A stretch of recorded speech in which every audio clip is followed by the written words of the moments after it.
Hi guys.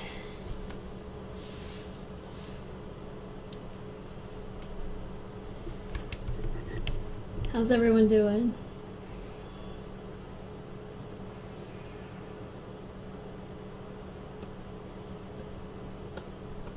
As usual, let me know if you can hear me okay.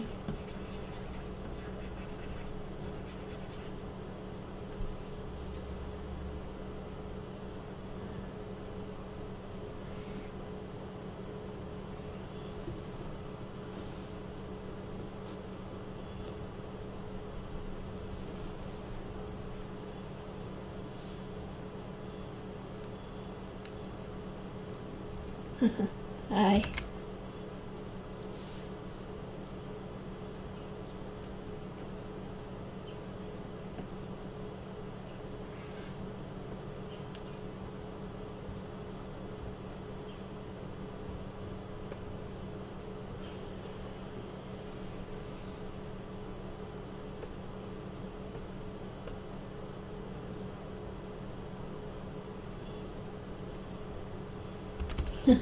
This is the messiest sketch ever, so I'm gonna do some cleanup work on it. Bear with me.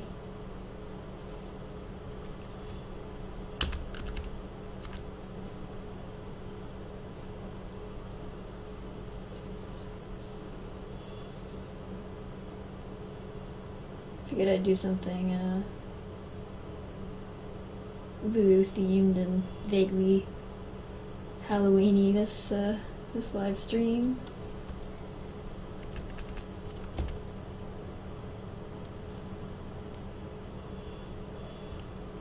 Yeah, the kitten is in the room with me right now.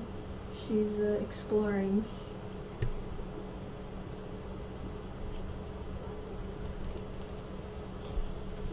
Somewhere around here.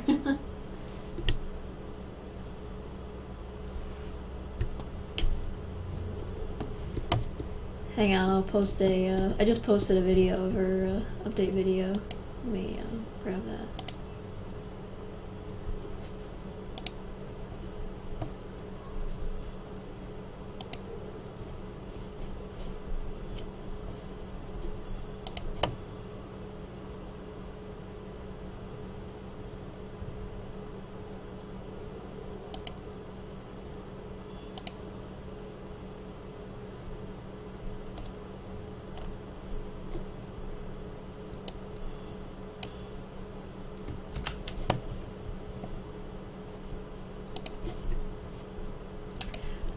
I have been calling her Maya. Spineflower mantis, that's what I named her. So we'll see if that sticks. There's a YouTube video of her that I just posted today. She's just about 6 weeks now and has just started just recently, within the past week and a half or so, bouncing around like a kitten ought to. Prior to that, she was just too young to. She mostly just ate and slept and cried.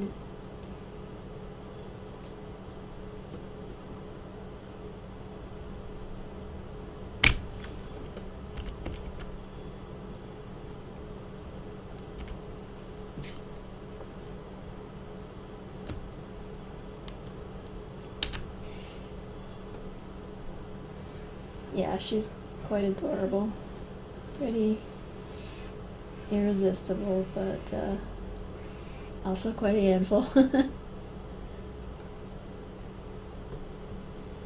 I'm glad she's now eating solid food and using a litter box on her own and everything like that. So it's a relief not to have to mix formula every day and bottle feed her, but she's gone from being a handful in that regard to being I don't know if any of you have had little kittens before, but they operate in like 2 to 4 hour cycles where they're either dead asleep or they're they're switched on and turned up to ramped up to 100, so they're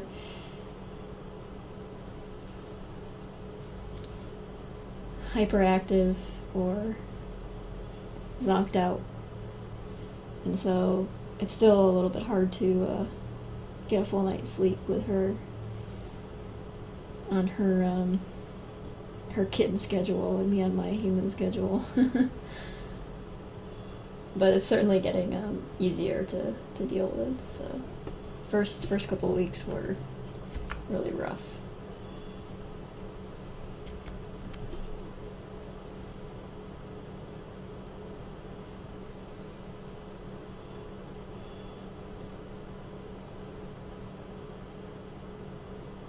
Yeah, I was pretty sure she actually wasn't gonna make it for some time there.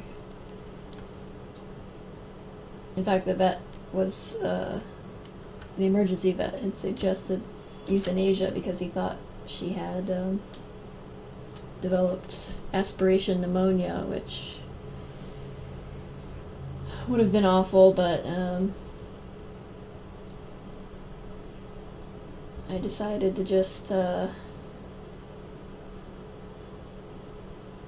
give her another 12 hours and see what happened, and it turned out she didn't have pneumonia, so I'm very thankful that I couldn't go through with it in this case. I went home feeling guilty, like I left her at the hospital, and I went home feeling like, oh, I should have put her down, she's going to be suffering now, because I just couldn't bring myself to put her to sleep. But every time I called the vet to see how she was doing in the hospital, I was expecting bad news, but they kept saying, oh, she's doing okay, and then she's doing better, and then like 12 hours later I was calling them and they're saying, yeah, I don't think she's even sick, so she whatever happened, I don't know what it was that was going on with her, but whatever it was, it didn't last, so she came home. And I'm very grateful for that, so.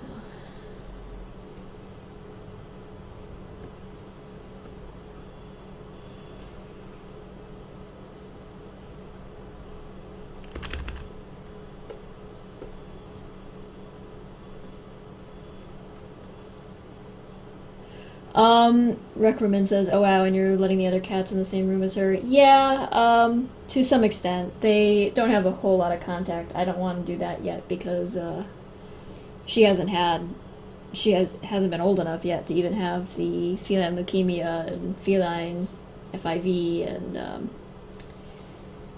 and such test yet. So I don't know if she's positive or negative in those cases, and those are even though my cats are vaccinated, it's it still can be transmittable, and so I've kept them separate, kept their litter trays and food bowls separate and everything. That's just to try to minimize exposure in that way. And there's also, of course, the risk of when you have a little kitten growing up around adult cats.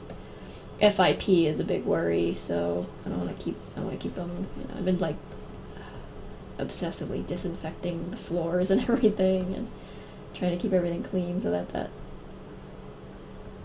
the risk of that happening is as low as possible. But that would be the big worry right now. If she developed FIP or something, that'd be devastating. But hopefully that does not happen. And she can grow up nice and healthy. But yeah, the other cats really enjoy watching her play. They sit there and stare at her with bug eyes.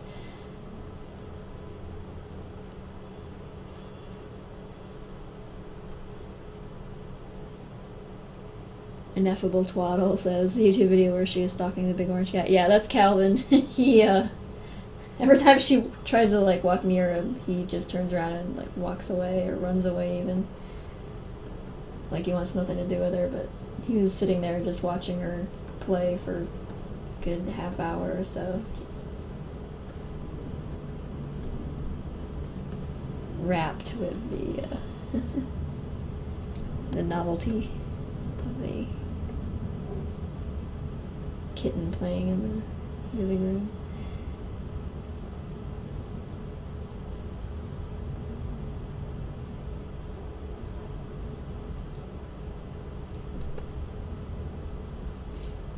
Hello, Insane.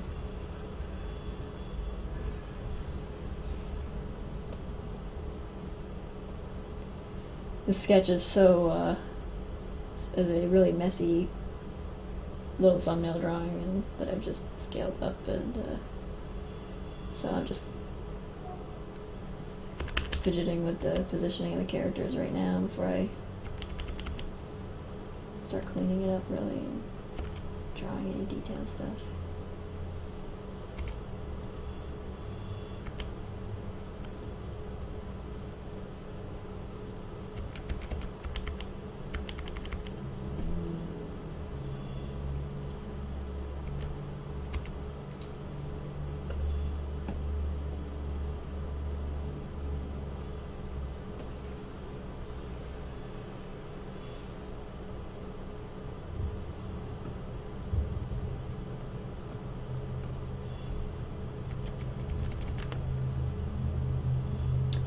Oh, you didn't miss much. I just started less than 10 minutes ago. So. Yeah, it's still, yeah, it's a pencil sketch that I just scanned a few minutes ago, and now it needs some help. It's not really a steampunk thing. It's I don't know if you guys are familiar with, well, mostly everybody's familiar with Baron Samedi, but he's not the only Baron among the Voodoo Loa, so this is kind of a Nico, Mordecai, and Seraphine in Halloween costumes with a voodoo theme.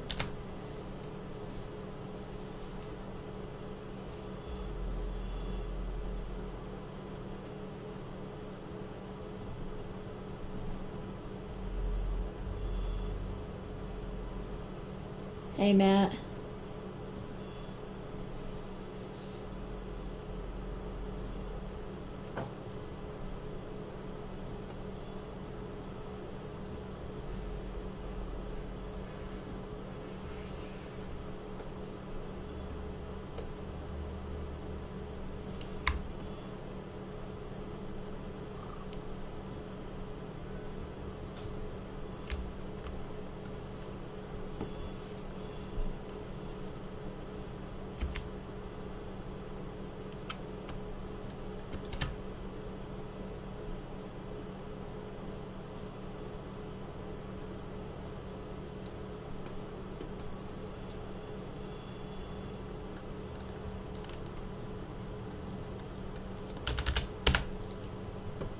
This a lot bigger than it actually is.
Matt says I got my limited edition pin earlier today. Oh good, glad it arrived. Seems like they're finally showing up now where they're supposed to be. I apologize to everybody who ordered a pin and had to wait for weeks. Manufacturer made a error and then tried to fix it, and then they made another error, so went through.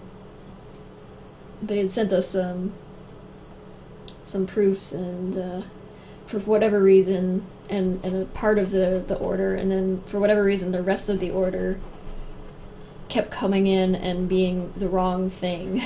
So I don't know why they could not recreate their own work, but they seem to not be able to do that effectively. So yeah. So we sent everyone some extra pins. Thank you for your patience.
I think we have some spam happening in here.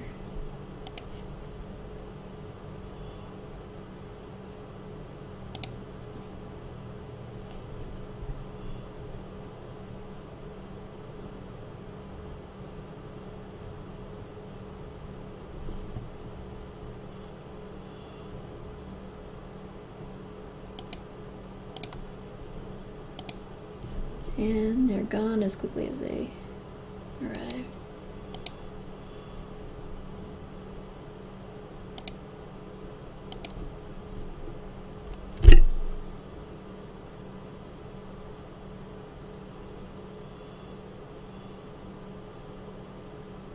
Yeah, that was weird. I don't know what that was. Sorry.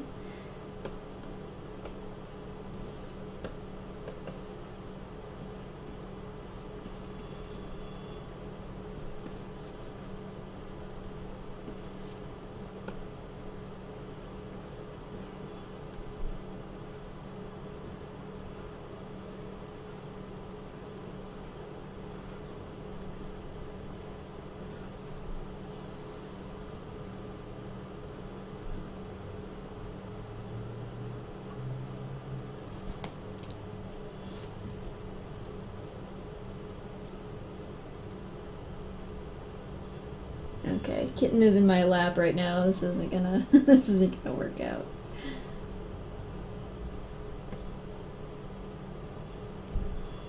She's started doing that thing where she climbs pant legs and things.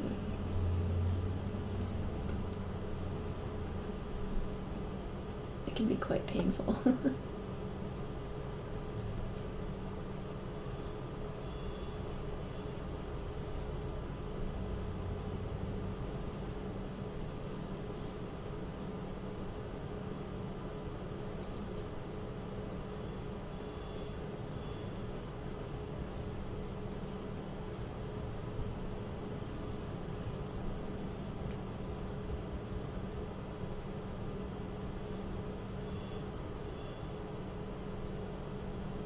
Insane says, I just watched the premiere of AHS Hotel and was disappointed.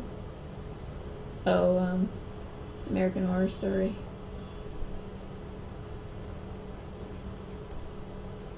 Not a show I was ever able to get into. I wanted to like it, but every time I tried watching it, it just... something about it really rubbed me the wrong way.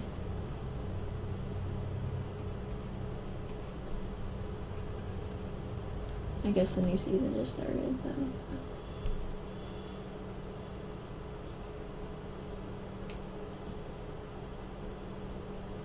So.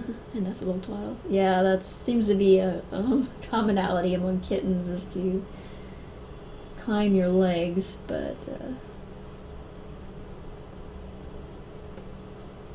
what hurts even more is when you have like shorts on or something and they've gotten in the habit of doing that and suddenly they're climbing your skin.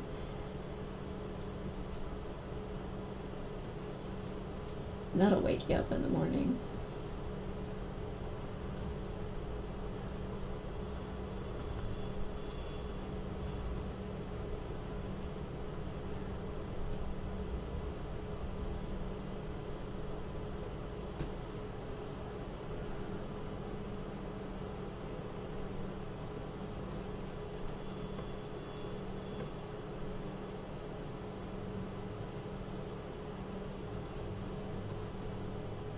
Oh, I do have a comic for you guys too. I apologize for not having posted it yet. I'm running about 2 weeks behind, which is about the amount of time that I spent trying to nurse the kitten back to health and running back and forth to vet appointments every day and being awake 20 hours a day trying to keep her alive. So I do apologize. I did not mean for any of that to happen, but sometimes life drops things in your lap that you weren't expecting. Like kittens.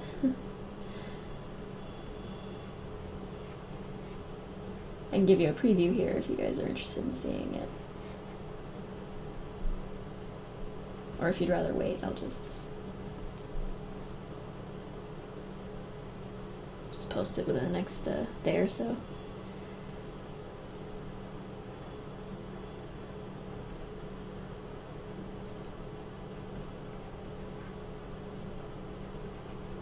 Finally getting back onto something that resembles a livable schedule.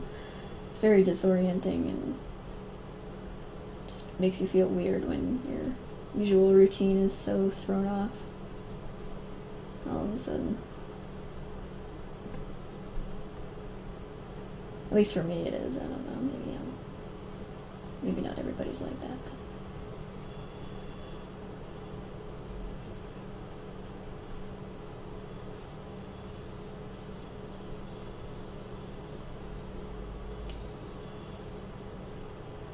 No, well, it is. I feel justified in apologizing, so please accept my apology. I mean, the whole point of this Patreon thing is that, I'm delivering content regularly as promised, and I did not do that in September, and I felt not good about that, so.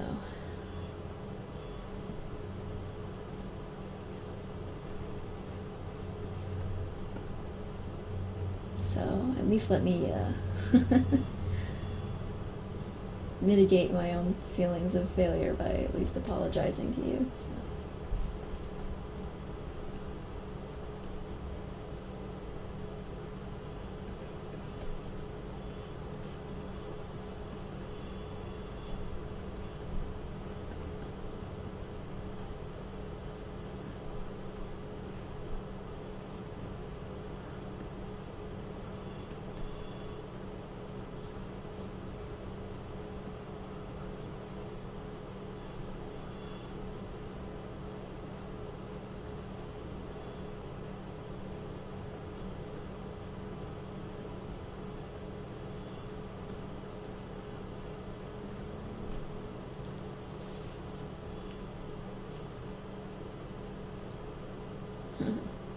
Well, thank you everybody for being so understanding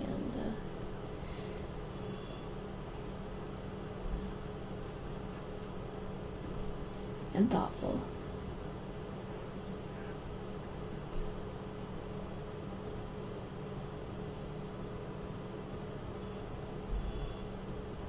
Spiny Flower Manta says, you never notice how much the color differs on a Cintiq versus a laptop until you look at this live stream with both open, apparently. Yeah, Cintiqs are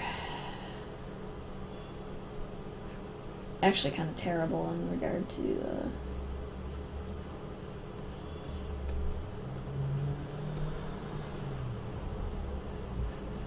color fidelity and how much they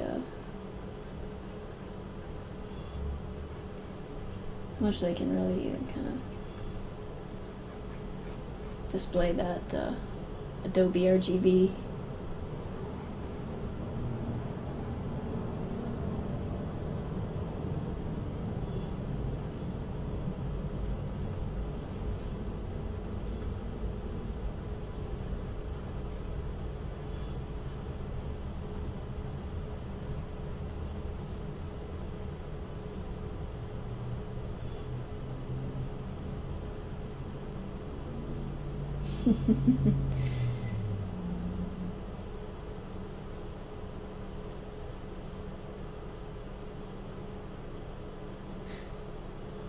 Tracy Berg, you asked me if I was in the kitty business or the comic business. Neither. I'm in the Empire business.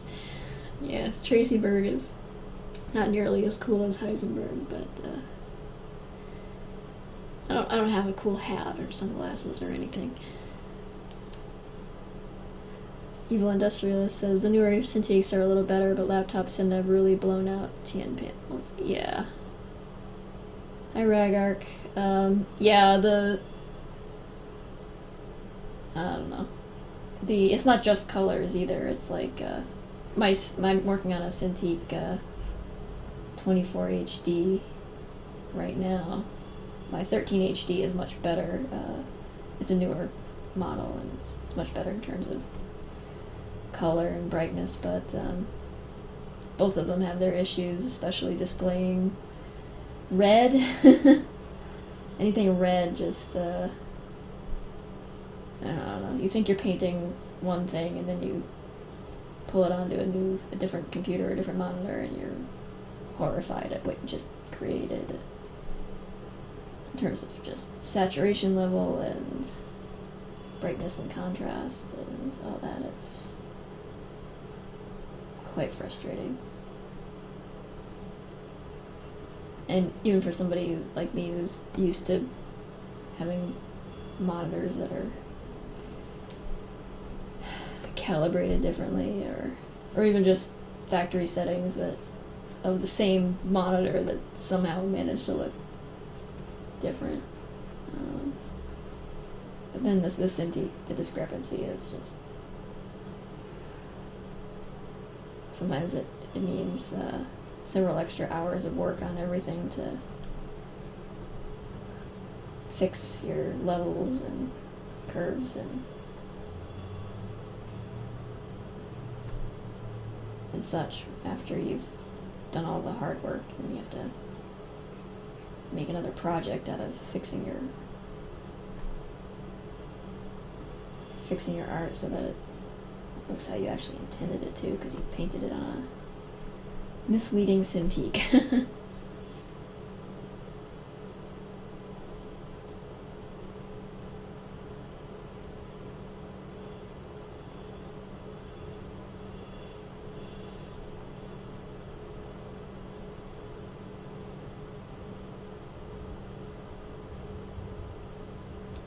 Ineffable Twaddle says, I finally took the plunge and bought a 24 HDT. HDT meaning HD Touch, or?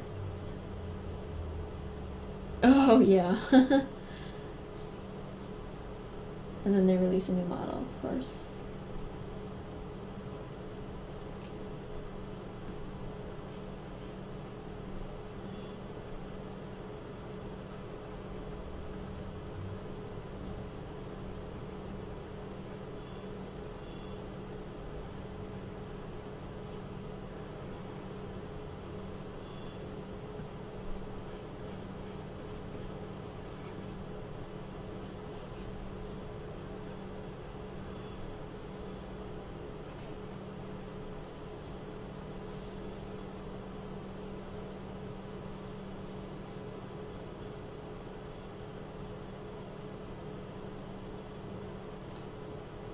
Hi Ragark, how are you?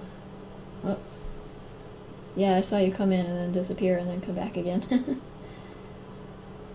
Yeah, Blue Spiny Flower Mantis says, I actually have mine hooked up to my laptop, so all I have to do is glance to the left.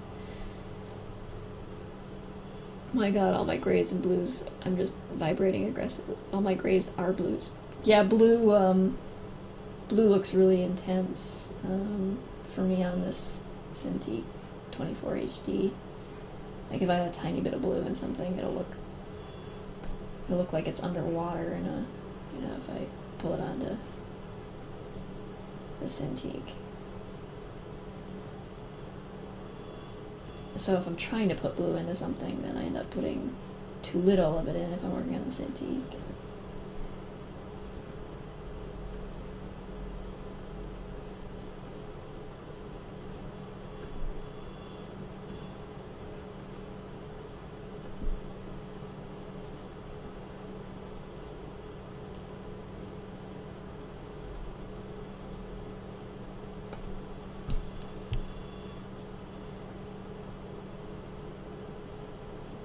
Ineffable Twaddle says, I remember back in the 12WX and 203 days, Wacom was like, well, actually our screens are color calibrating, your garish monitors are distorting things. Yeah, I remember them saying garbage like that, and it was clearly their stuff that was the problem, but and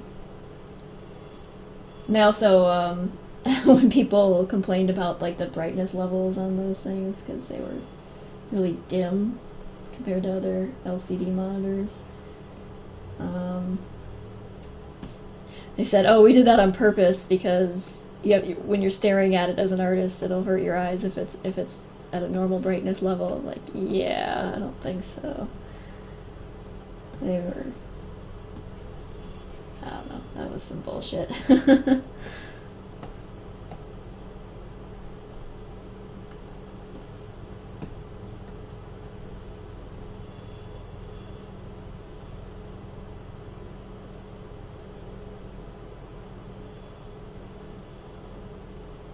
Twitch Veneer says, hey Trace, I finally reached the T-Rex in Relic Run without continues. Those are for babies.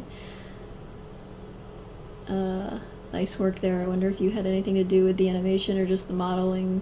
I did everything on the T-Rex. I did the original concept art, I did the modeling, the texture, the rigging, the animation.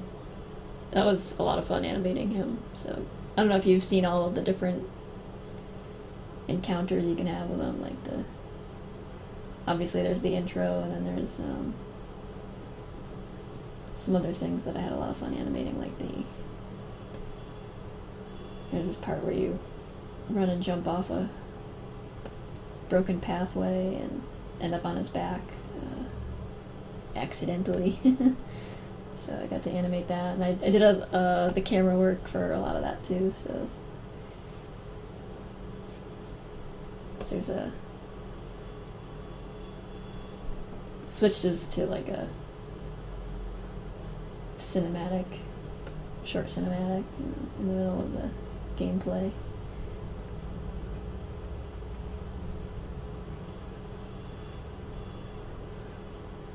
By far, working in the game industry, animating creatures was my favorite thing to do. So.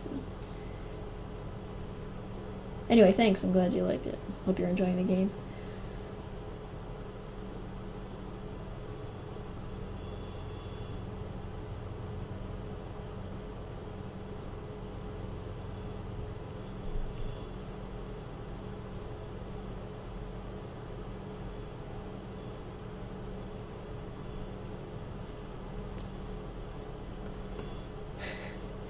Ineffable Twaddle says, oh my god, they said they were dark to save our eyes. How thoughtful. Yeah, it was, I don't know, it was a very cat-like way to respond to criticism. Like, I meant to do that.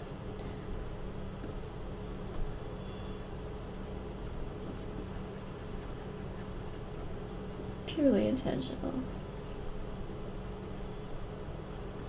Even if it looked like a gaff. It's because I designed it that way.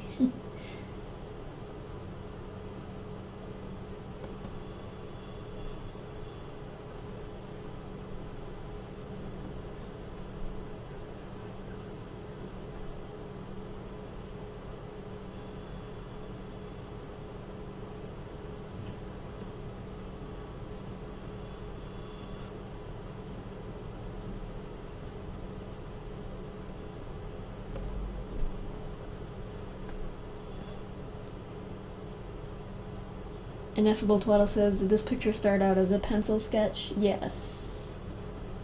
What you see here is the original pencils, which is not much to look at. It's actually like a tiny thumbnail drawing, so.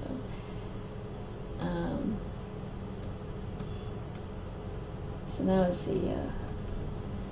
now it's enlarged and I'm cleaning it up.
Do I live underneath an airport? No, I live about 10 minutes away from Lambert Airport in St. Louis, and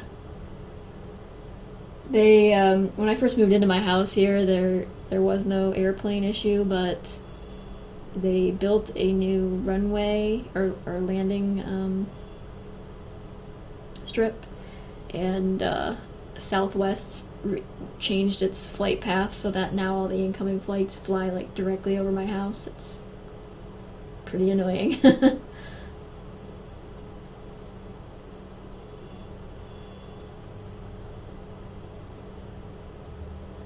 Spiny Flower Manta says that's how she does most things. Apparently she hates digital sketching. I don't hate digital sketching. I just I still just prefer putting a pencil to paper. It just feels more when it comes to just the drawing part of things.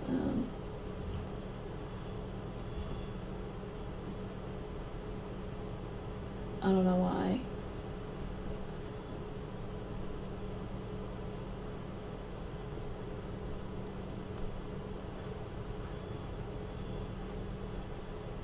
I also like the look of pencil drawings better than like something I would draw straight digital.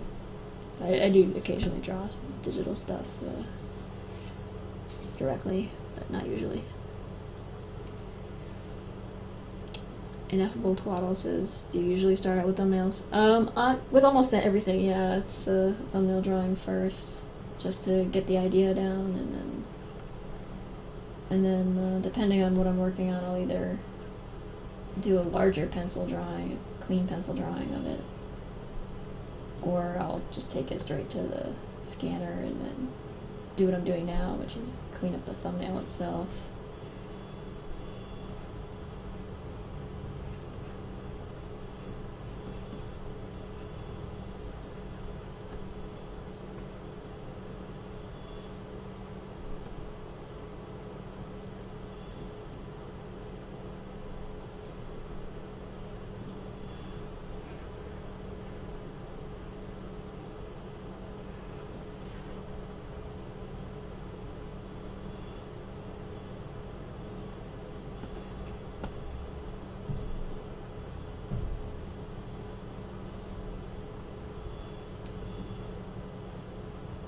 Spiny Flower Mantis says, what's your favorite color to shade? My favorite color to shade? You mean my favorite color to use as a shading color, or just a favorite color as like a tint color or something? I don't know. I sure do use a lot of sepia, but I think, I don't know, I tend to drift toward earthy colors. earthy greens and oranges and things like that.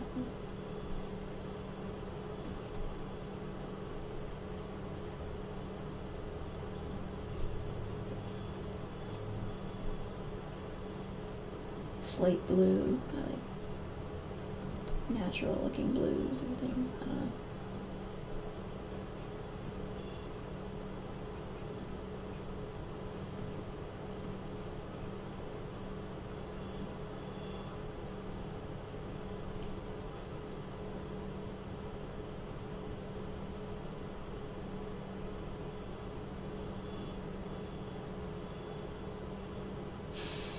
Ragark says, are Nico and Sarah playing the duck season, rabbit season on Mordecai there, or he's just gonna shoot them both?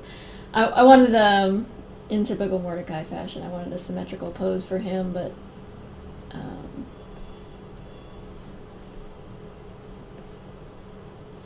with kind of the Baron criminal look to him, so it seemed appropriate to weaponize him and then put the two clowns on either side of him and just have it kind of be a double, looking like he's gonna, I don't know, kind of serves multiple, pose that serves multiple purposes. It's nice and symmetrical and implies a certain hostility and just reflective of his somewhat involuntary inauguration into the whole voodoo scene.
Yeah, the skull and crossbone thing too, because I might do his face like the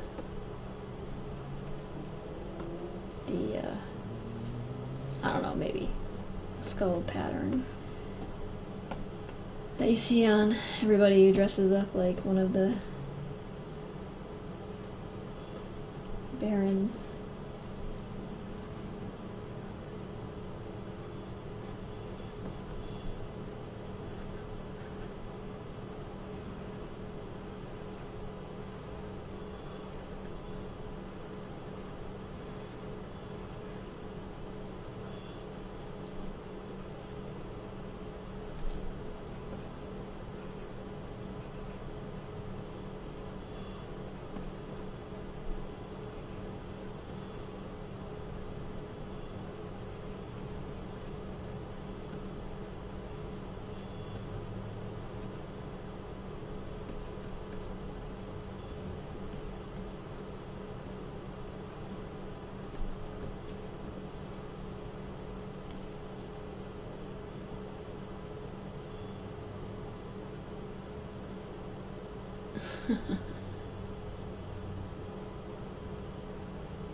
story. In addition to the planes overhead, I have a neighbor who has multiple motorcycles, and they're always fiddling around with them and driving around the block and stuff, so sorry about the noise. The windows in this old house are not noise canceling. I think we've got a cat crying in the background somewhere too. So.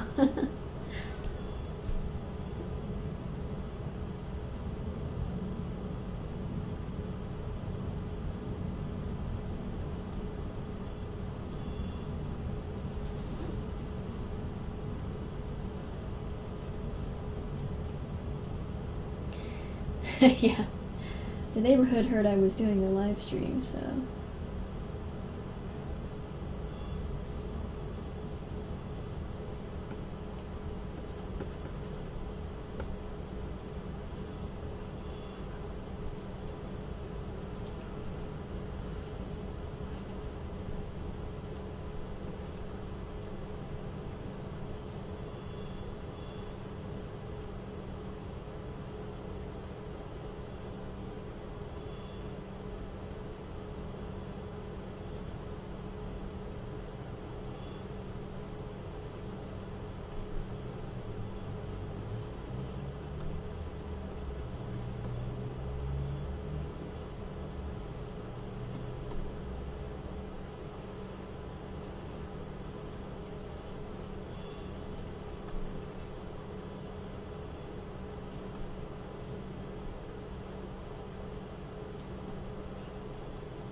Matt says, do you play any games? I used to. I don't have time right now. I haven't played in a while.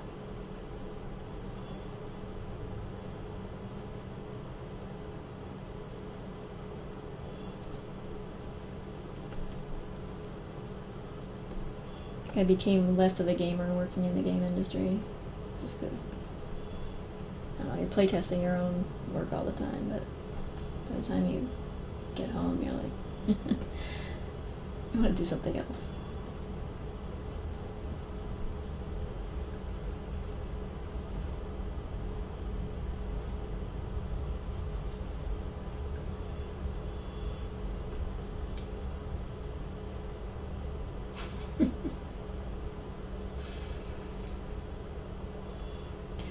Yeah, playtesting your own work is tedious and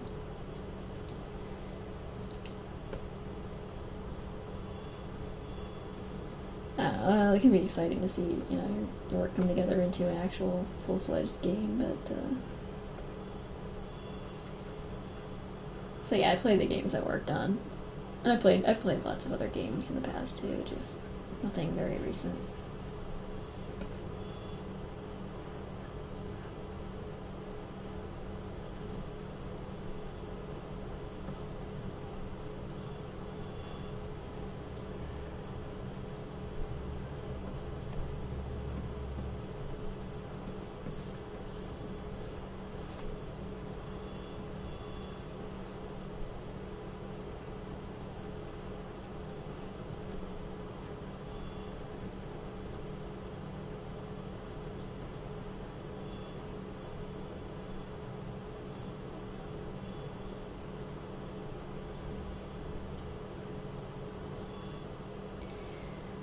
Have I ever played Fallout? No. I've not played the Fallout games. I'm familiar with them, but I don't play them. What did I play back then? Oh, Bioshock, Bioshock 2. Yeah. Little indie horror games, like Amnesia.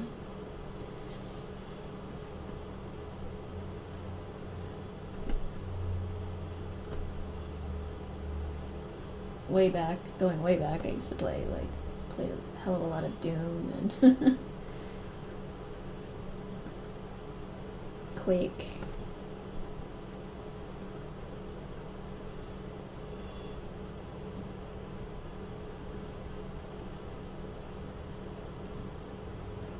Some Diablo.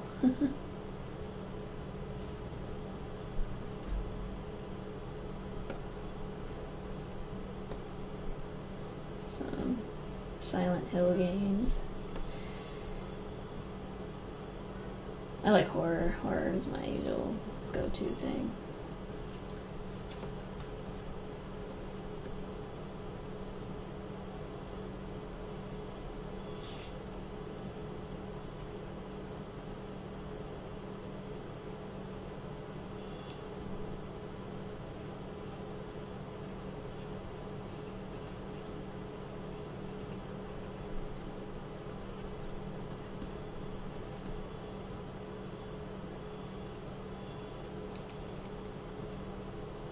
Hello to Blind Coyote Studios.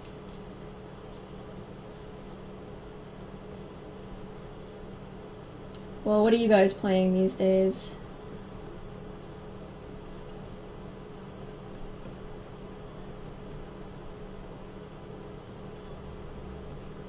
Those of you who are gamers.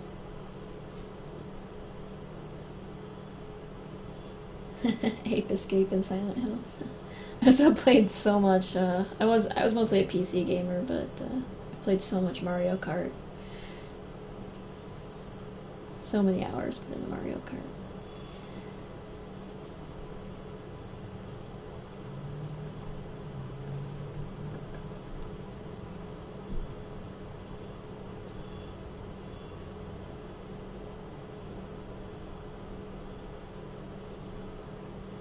Elder Scrolls Online, yeah.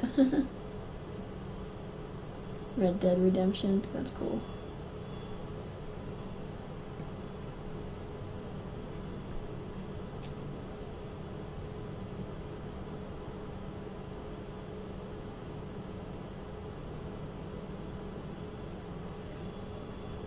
Blind Coyote Studio says, have you thought about making some Telegram sticker packs?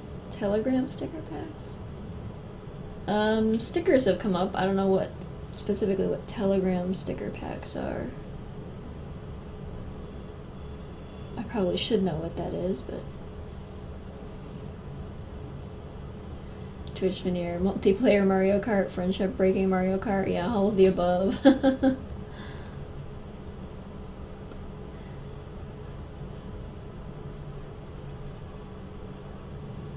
Friendship endangering serious rivalry Mario Kart.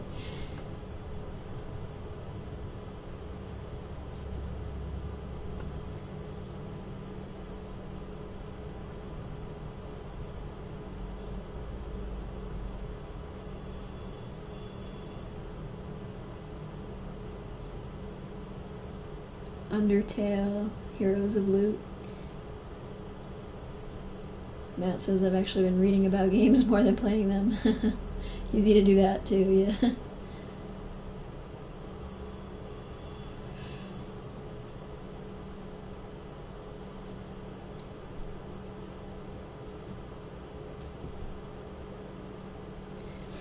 Evil Industrialist says, I'm poking around Fallout a little, but I've lost my taste for games. Yeah, working in the game industry can do that to you.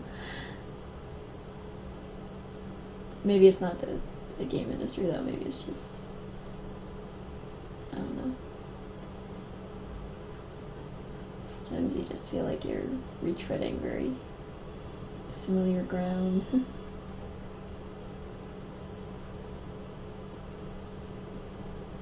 Well, I get that sensation more with movies and TV shows than I do with games, to be honest, but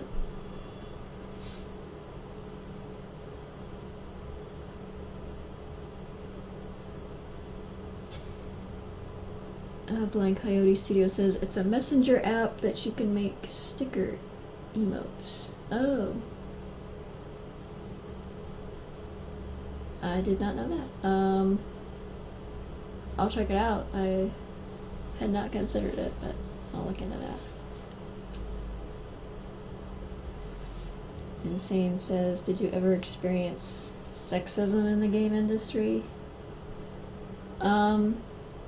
Yeah, but I mean, you experience that everywhere, so I don't think it was, like, intrinsic to the game industry, but I mean, well, in some cases maybe it was, but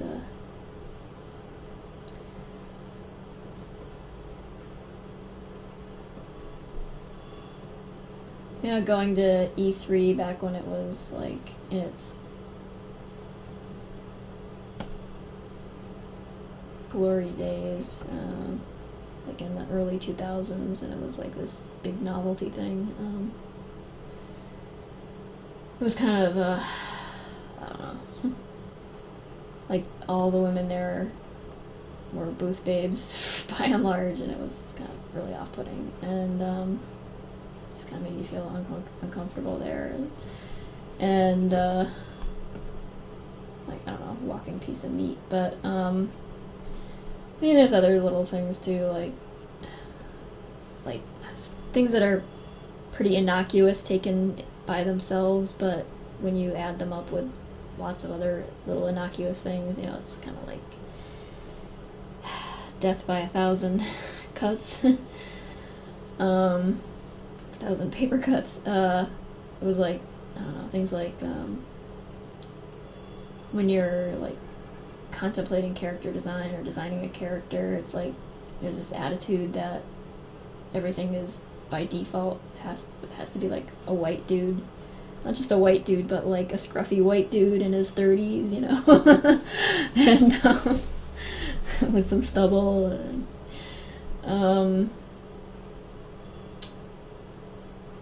it's like you almost had to have like some excuse or reason to make the character female or whatever. Anytime we were inventing like characters who were non-human and didn't have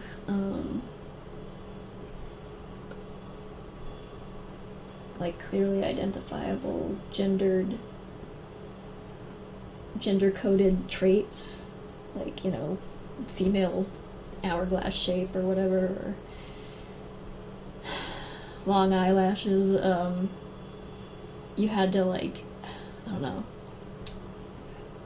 I had to fight at times to get some people to acknowledge that the character was like not necessarily a male. It could be a female character, even though, because it's like, it looks like animalistic, but I don't know, so.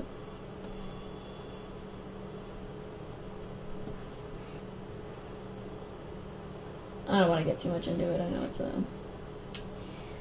hugely contentious topic, and I just don't want to start down that path. So.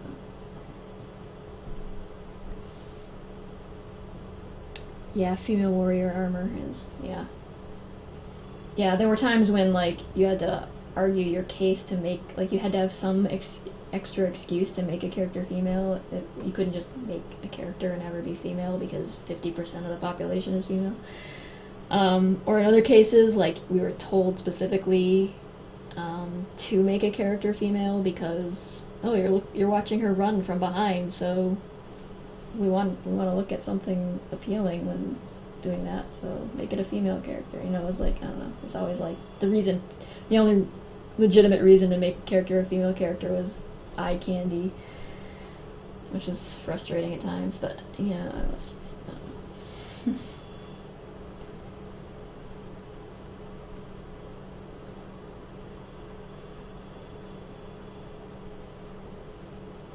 You can make the excuse that you're, you know, the bottom line is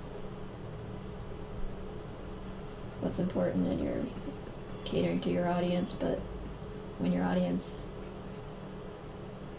that's when you're operating under the assumption that your audience is, you know, a certain demographic of guys in a certain age group, and that's really not the case. It's just like the assumption that it is, and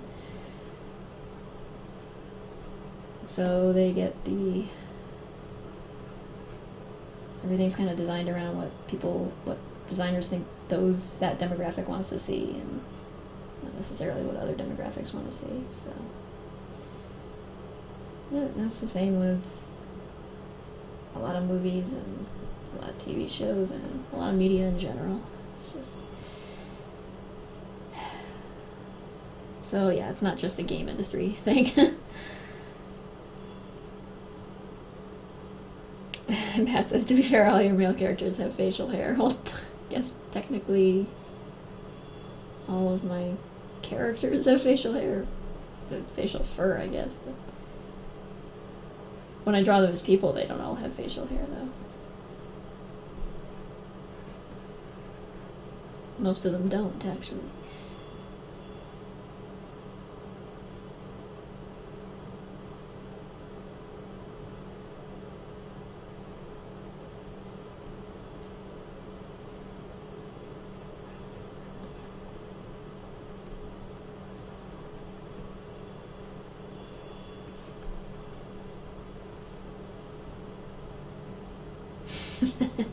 Can see with a long finger beard. A ZZ Top beard.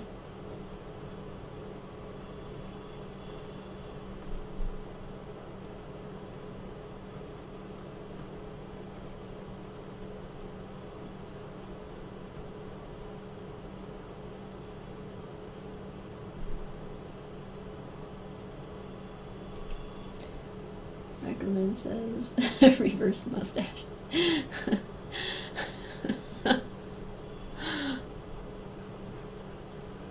That would be an interesting look.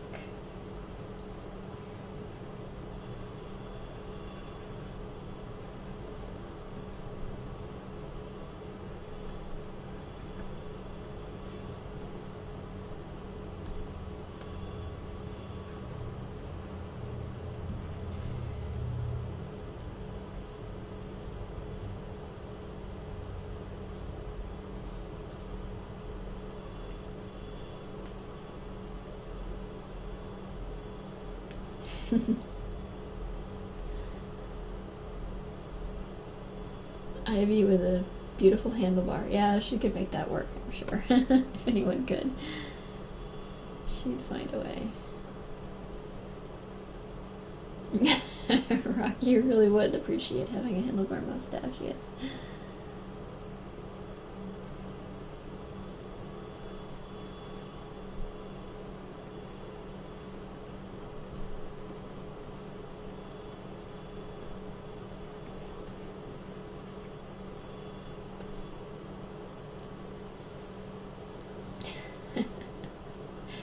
It would catch on fire all the time. So.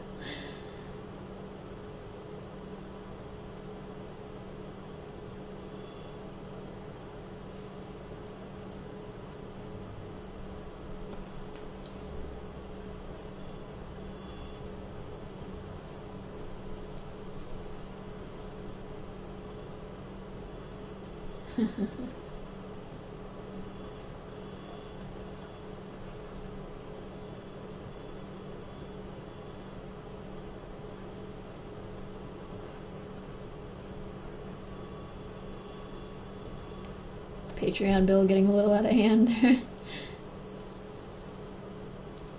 Resident Von Barrios says, since I came in late, I'm sure it's probably already come up, but how is the kitten Tracy? She's good. She's doing well. Here, I'll post a link to the video I just shared a little while ago again.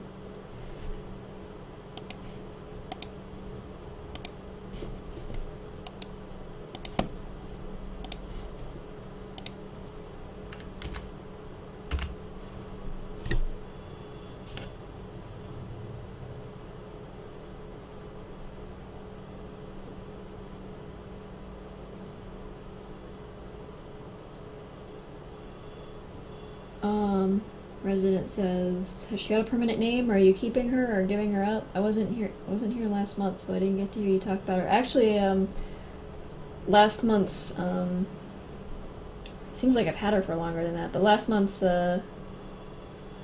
live stream happened I think the day before I ended up with her, before my neighbors brought her over. said, "Here, you take care of this." So I didn't really talk about her in last month's live stream, so I didn't know she existed. But she is currently called Maya, although she goes more often by Jelly Bean. When you have something that diminutive, you have to give them a, I don't know, it's like, call them by a diminutive name. It's hard not to. And your voice goes up an octave when you speak to them.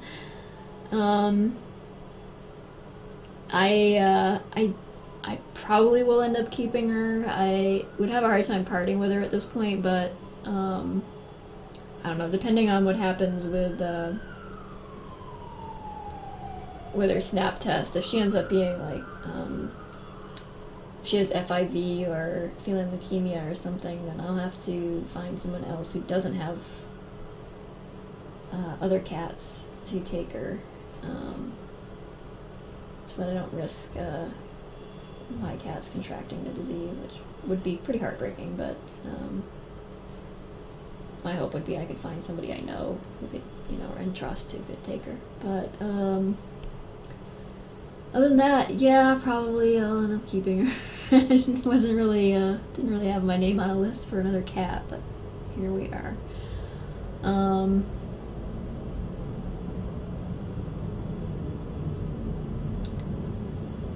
So yeah, that's the situation with her. She's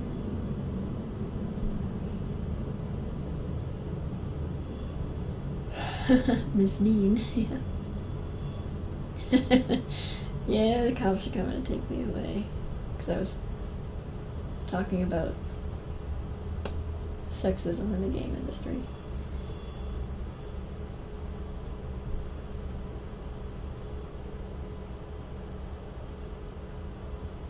Honestly, I mean, I have to credit my former coworkers and such with being pretty progressive thinkers. They were,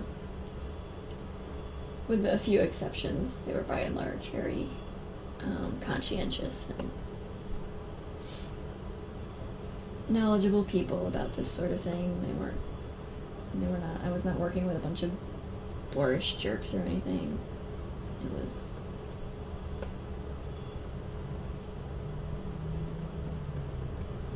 was an enclave of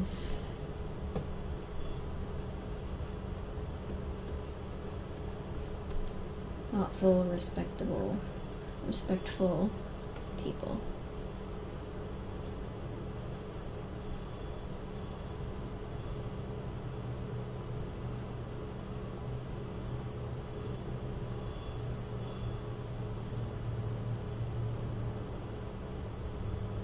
Resident says, watching the vid, I'm glad your other cats seem to like her.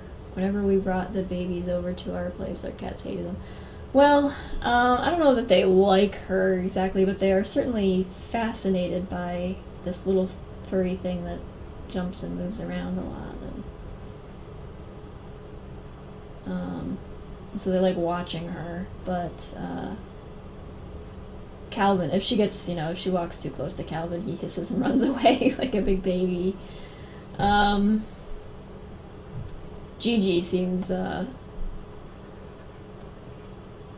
most interested in her. I'm hoping that once the kitten gets a little older, she'll have a playmate in Gigi, but we'll see. It's hard to tell when they're. And they all, I don't know what it is with cats, but they'll like defer to a kitten. They'll, of a certain age, until they're, I don't know, until a certain point. But when they're really little, they seem to, I don't know, they give her like some leeway. So if she gets in their face, they don't lash out aggressively. Like, I've seen Calvin get real mean with my other cats, and he didn't do that with Gigi when she was a little kitten, and he hasn't done that with this kitten yet either, so hopefully it'll stay that way. But once they get a little older, he stops playing nice with them. So.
resident says, well, I'm glad to hear that it's going well with her. Our 2 kittens just went to their new homes and I miss them so very much. Aw.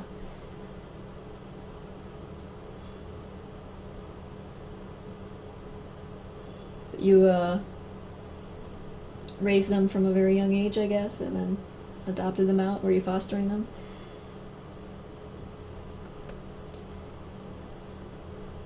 That must be, I know that's gotta be hard to let them go. That was my initial plan with Gigi, was to adopt her out, but I had a coworker who offered to take her, but by the time I had her for, I don't know, a few days, I was loath to part with her, so.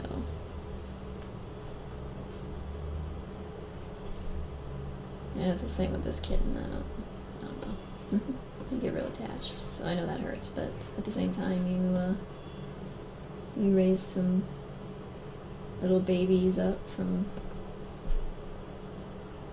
their little feline infancy. Then it's gonna be something rewarding about, seeing them off to their forever home, or what is hopefully their forever home.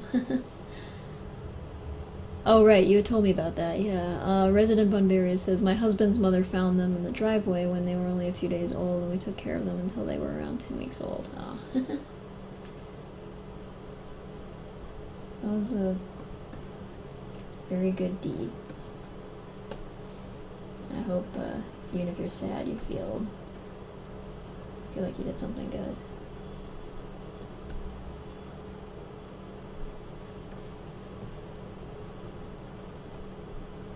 And worthwhile.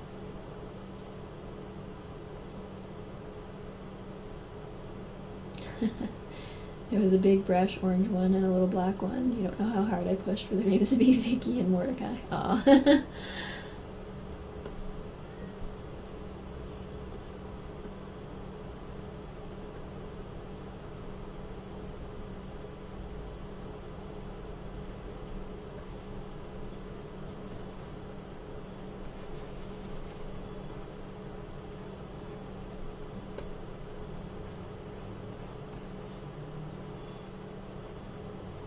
Not every little kitten gets such a good chance at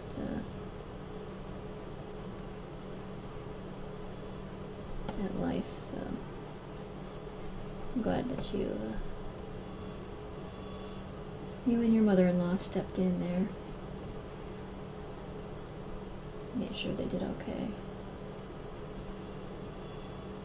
I wish more people were like that.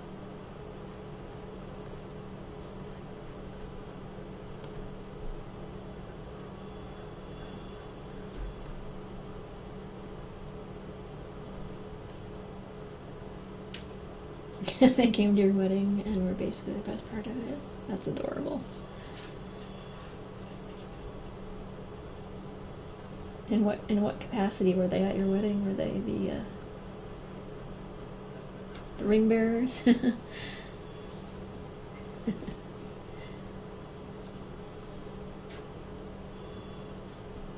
Pierce Brosnan as Victor? I don't know. He seems too, I don't know, he's so, it's like classy British guy, James Bond material, not really a Victor type, I don't think.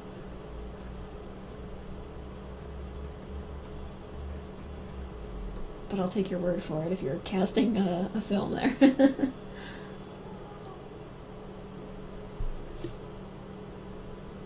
I got the door to this room closed and the cats are not happy about that.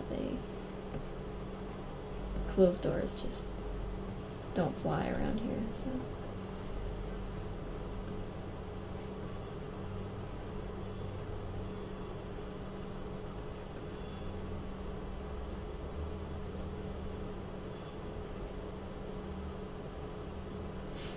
They're very incensed.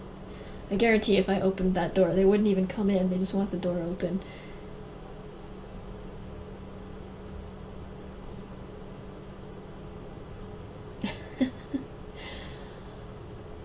resident says, I wanted them to be, but they were too little to be on their own, so we just set them in a box and let people play with them as much as the kittens wanted.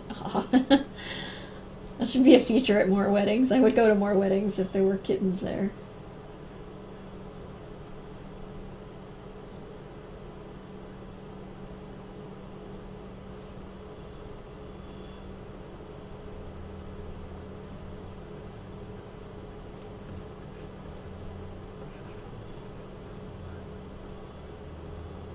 I'm not underestimating Pierce Brosnan as a actor or anything. He just seems like, I don't know, he's typecast as a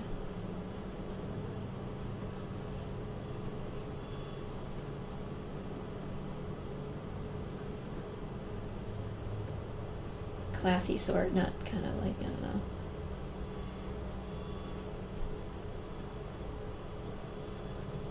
I don't even know why I'm arguing. Because I wouldn't know who to cast. Anyway.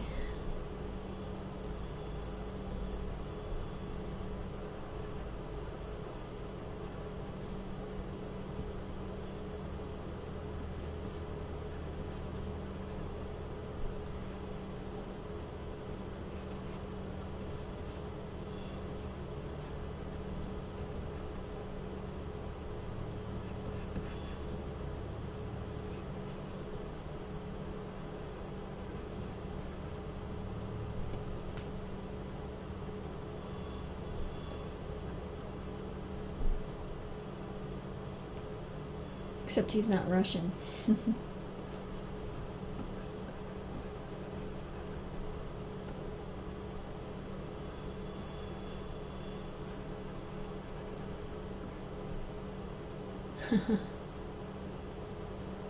He's Slovakian, which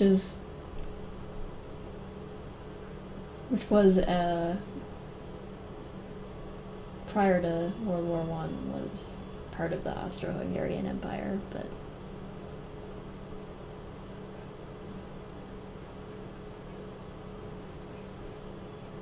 it's now its own country.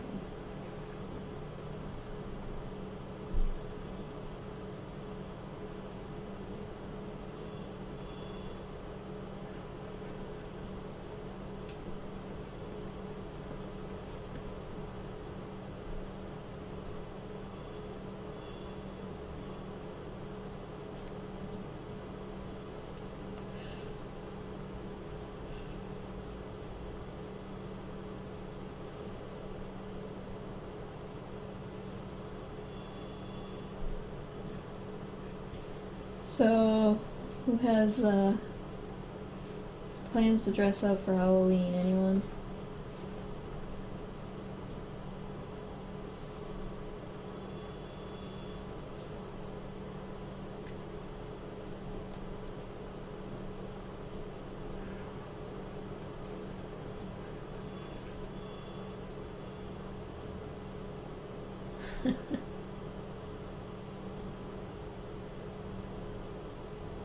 No. You have plans to sleep?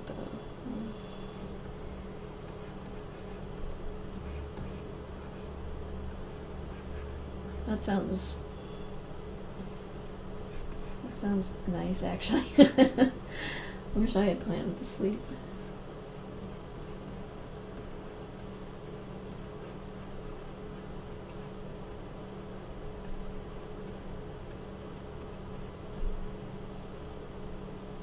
I'll get a Trump mask. Scary enough, yeah.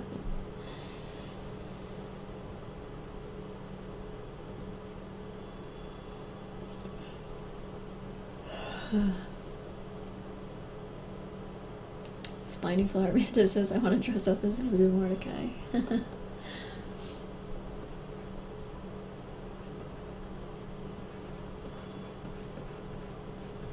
Just have to look really disgruntled about the whole thing the entire time. Might make your face sore scowling that much.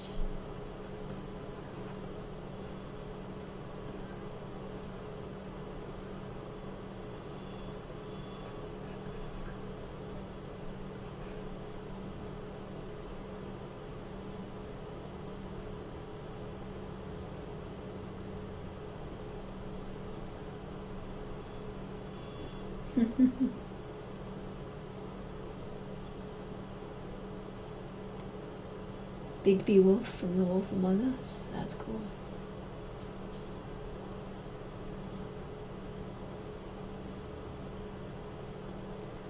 A 17-year-old boy with no future. Ah.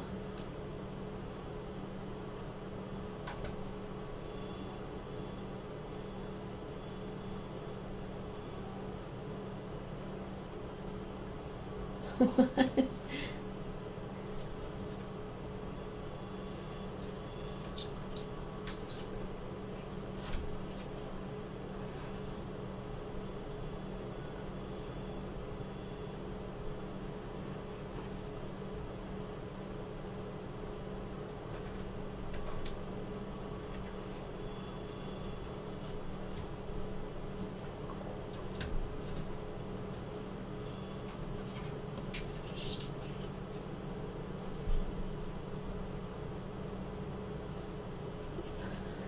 Sorry if you guys can hear the cat clawing at the door.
Twish Manir says, I'll be dressing as usual while wearing facial makeup as a skeleton on Dia de los Muertos. Well, cool.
Yeah, leaving out the pupils on anything tends to look a little creepy. Yeah, I'll give him the classic one black lens, but he wouldn't like that. It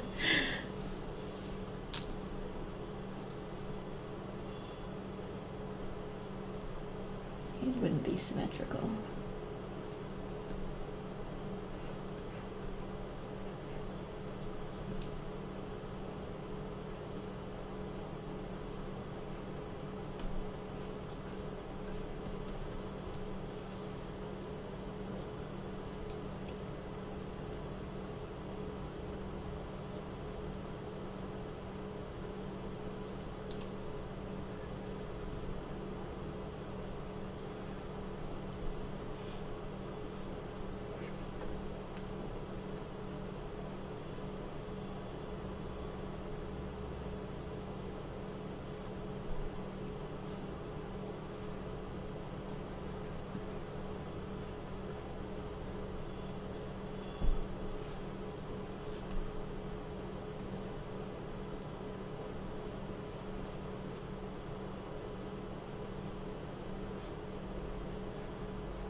Oh, right. Happy birthday, Spiny Flower Mantis.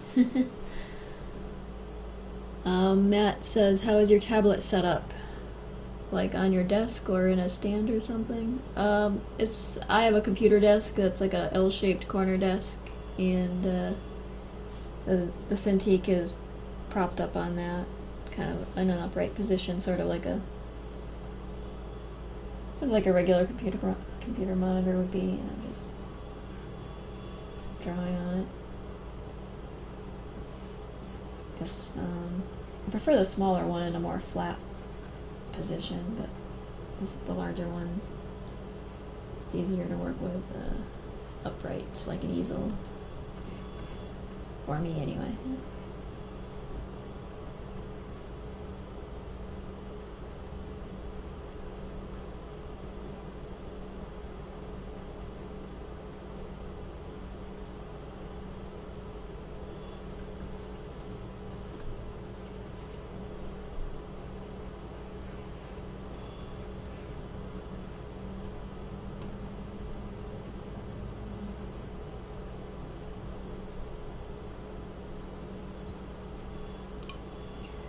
Doesn't your arm get tired? Not really, no.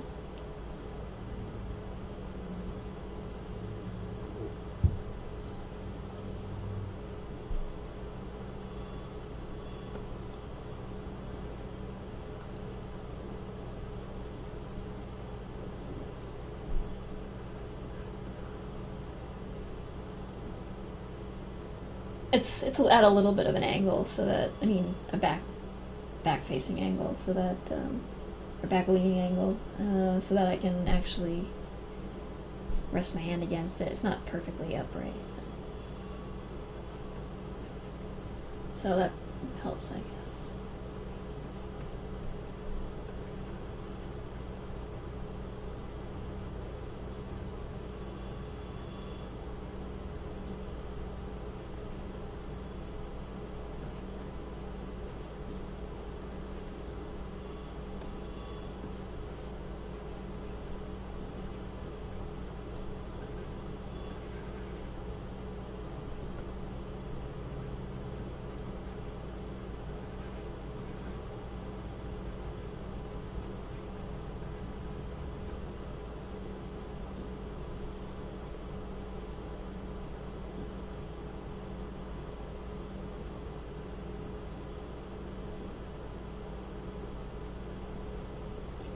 Welcome, Lynx Angel. Sorry the streams aren't at a convenient time for you.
Resident says, I feel like you've explained before, but I don't remember. Do you make your own brushes in Photoshop? How do you get them to look so much like pencil? No matter what I do, it still looks distinctly computerized, no matter the pressure variation or scatter or anything. No, mostly I use the standard Photoshop brushes. This one I'm using right now looks a little scratchy, so that might be why it looks pencil-y, but if you zoom in, you can see it's really not. It looks very digital, which I don't particularly care for, but I'm going to go over it with I have an additional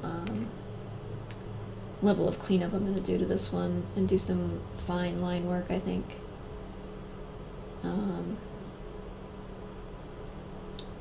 Rather than taking I might actually ink it rather than taking the soft approach I usually take. But no, this one's a modified version of a standard brush. I think it's this 32, and I just scaled it down to 15.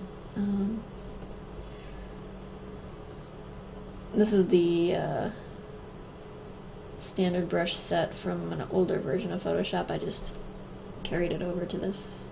This is CS5. I think this brush set was from CS3 or something. And I've got some that I picked up somewhere, I don't even know where, that are like watercolor texture stuff that comes in handy to make things look more like paper after I've taken my paper, scanned it, and then done all kinds of digital work on it. I frequently will lose the paper look, so I have to sometimes put extra work in to get that look back if I've done a lot of editing to it. And other than that, I mean, I have a few little brushes that I make myself, like these little flower ones and things, but and a scatter brush. I usually will have one of those on hand, like one that does like just that you can easily modify to get kind of a grit texture. And I've made a few others from, like, I don't know, black and white photos of like the lattice work inside of a bone or something. Things like that, just to get like crackly looking grungy stuff. But I use those so rarely. I mean 99% of the time I'm just using standard Photoshop brushes, and usually it's either a soft or hard round brush at varying opacities that I'm using. I do use a solid round. I actually tend to veer more towards the soft. I'll work on a really large canvas, like above 5,000, and I'll work with a soft brush because I feel like I get less of that. Photoshop has this issue with the hard round brush where you get these like jaggy edges because no matter what your anti-aliasing is set to, because it's Photoshop. And I know things like Manga Studio do much smoother line work, but I don't know, isn't quite as sophisticated a program as Photoshop is, but I don't know if you guys can see like the jaggy look that you get with these Photoshop brushes. It's really frustrating. So I sometimes will make a large canvas and use a soft brush, and that tends to mitigate that to some degree.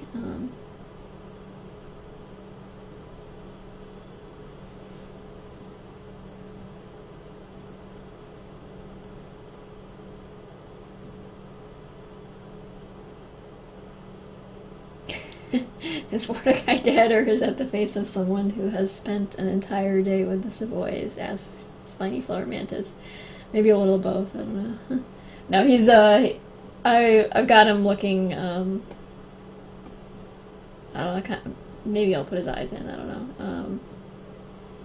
Looking a little bit vacant so that he looks creepier than usual.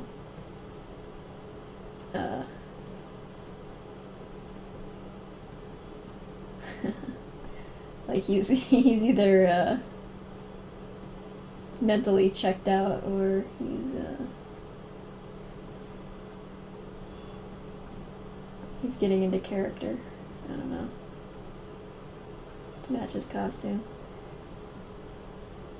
I haven't quite decided yet if I'm gonna do Scully face on him, or just leave him with the creepy glasses, or Baron Samedi sometimes will do the one lens blacked out glass, like sunglasses, or like one lens missing rather. But that's just too asymmetrical for Mordecai, so I don't know.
Kitten climbing all over me here.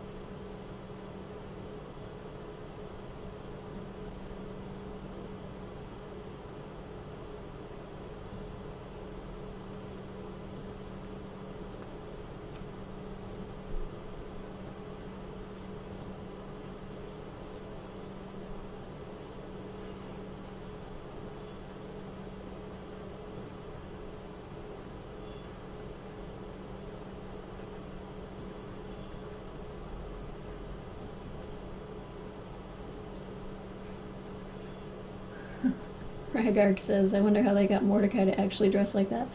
They didn't. This isn't so literal a picture as like something that actually happened. It's just kind of a fun thing for October. But they'd have to have drugged him and propped him up.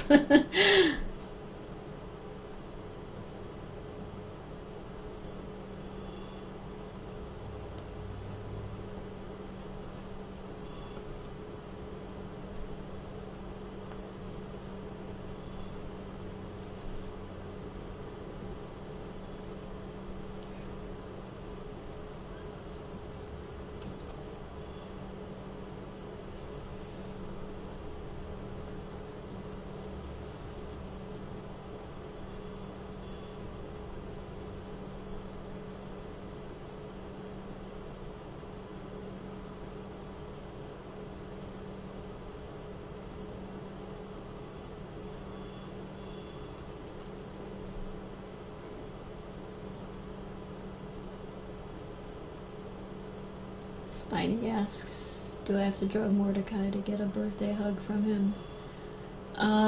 Yes. Unfortunately.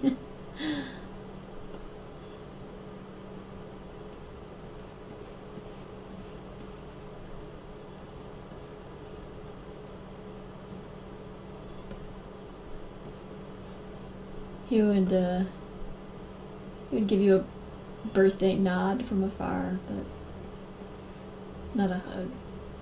It's not personal. It's just him. Yeah, not the touchy-feely sort. I thought they killed him, had him stuffed, and propped him up. Yeah, it's like one of those post-mortem photography from the 19th century.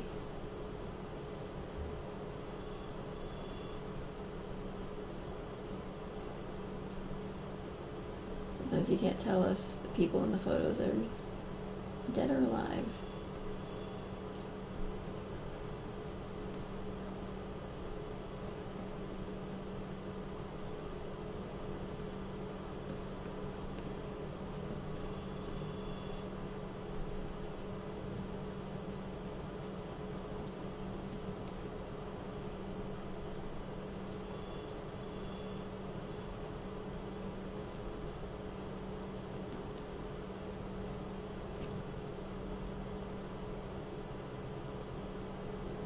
Rager says, is he like that with everybody, or maybe except his mother and sisters? No, he's like that with everybody. He's,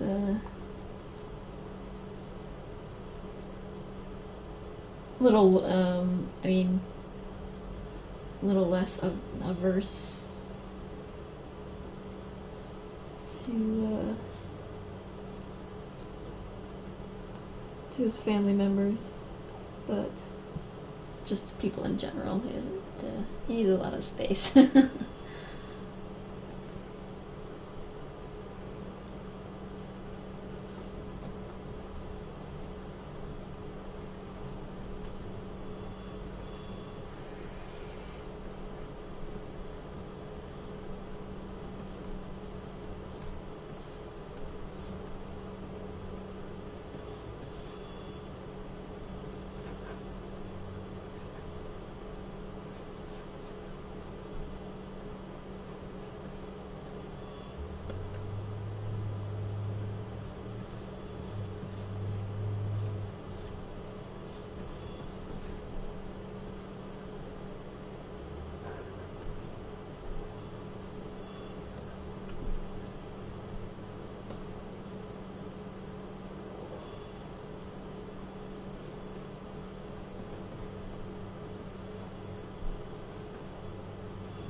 Insane says his mother is dying. Her last wish is a hug from her son. Would he do it? Probably, yeah. For his mom, but she's not really the huggy type either. I don't really. She's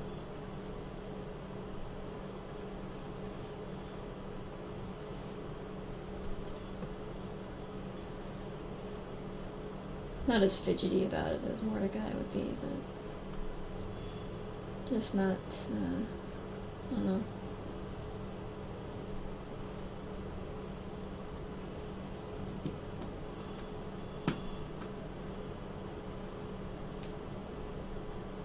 Not a tactile relationship.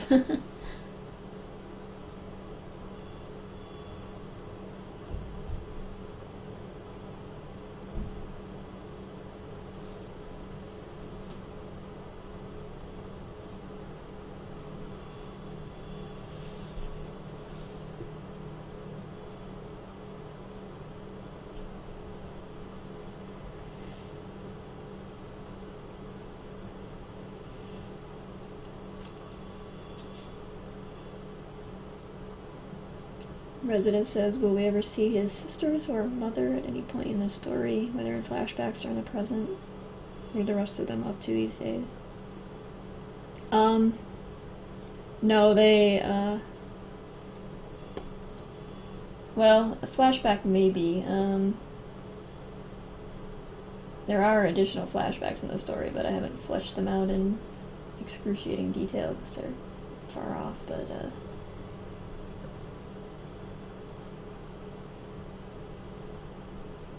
probably not. But in side comics, like the one I'll be posting soon, you'll see one of his sisters.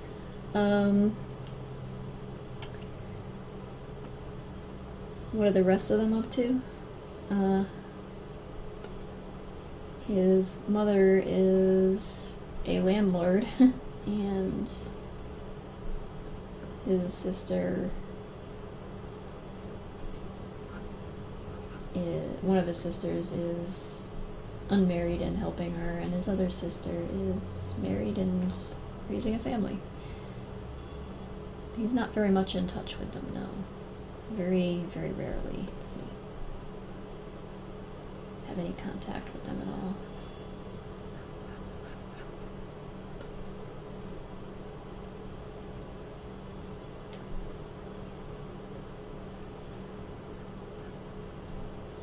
A property owner.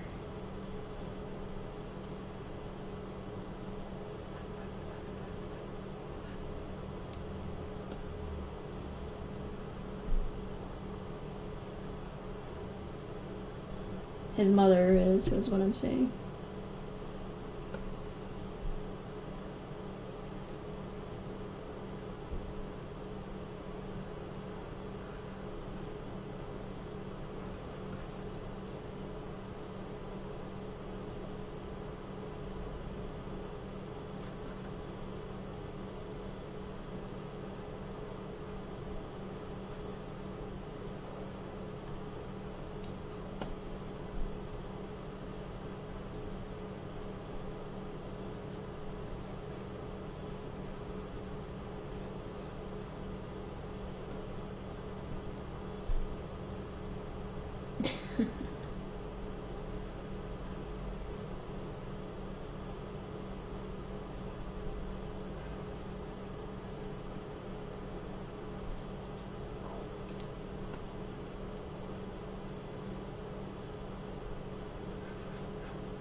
Spiny Flower says, you mentioned a long time ago that Mordecai is proud of his mom. Why is that? A number of reasons. In part because she kind of held everything together when everything was falling apart for him and his family, and because she turned a little bit of money into a successful business venture, and she went from being a tenement resident to being a successful landlord.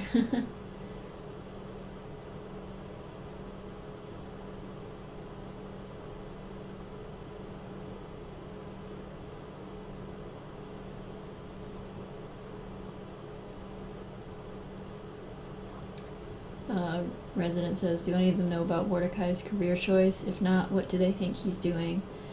Well, the story is that he's an accountant. But I think there's some unspoken understanding that that's not entirely, what he's doing is not entirely on the level, but I don't think they aren't quite aware of how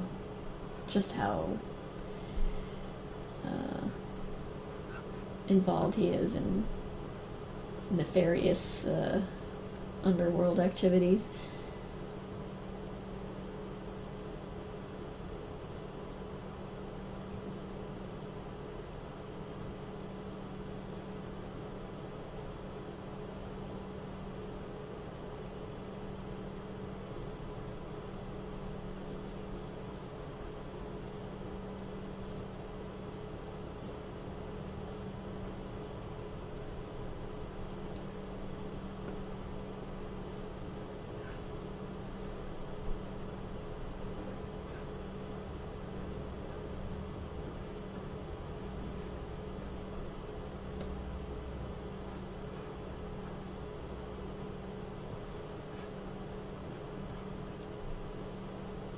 Ragark says, did she get the letter shown at post haste? Yes, she did.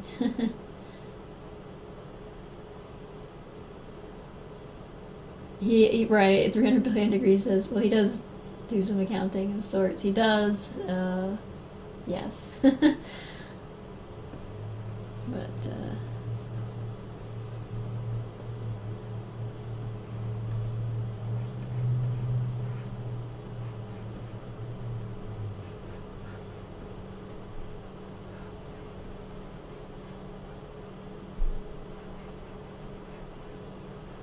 that is the most legitimate sort of occupation.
That's a terribly specific thing to want to see.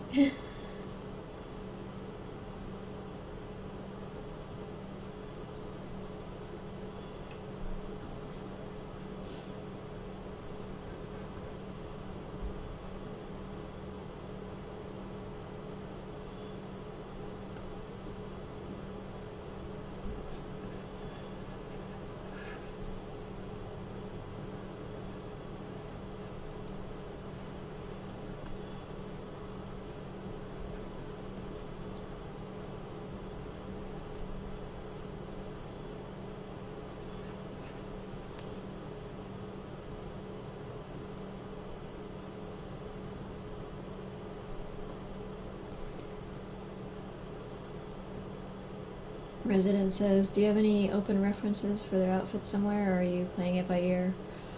They look lovely. Oh, thank you. Sorry, I haven't been getting much sleep lately. Thank you. No, I don't have any reference open right now.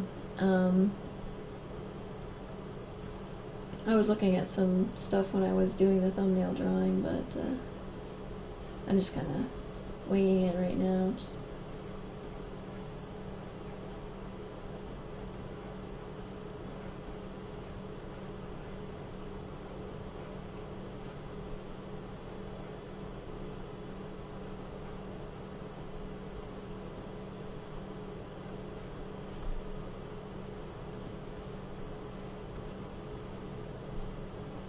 trying to think of what suits the character best and matches up a little bit with the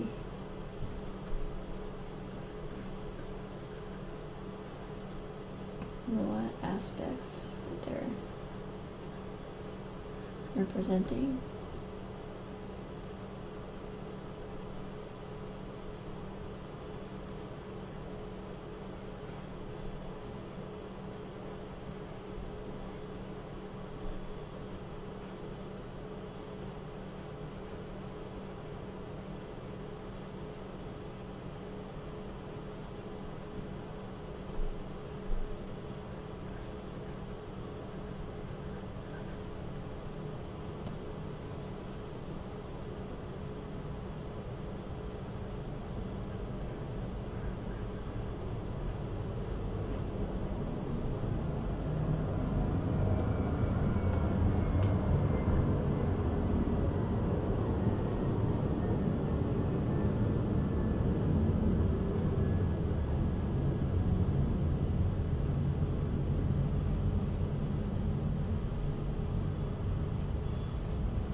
His arm is over his shoulder. I haven't drawn his hand in yet because it's kind of in an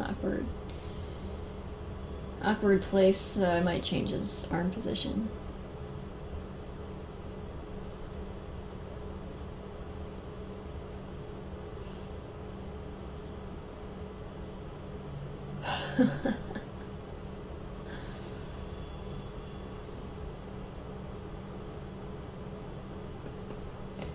But you can use your imagination if you want to.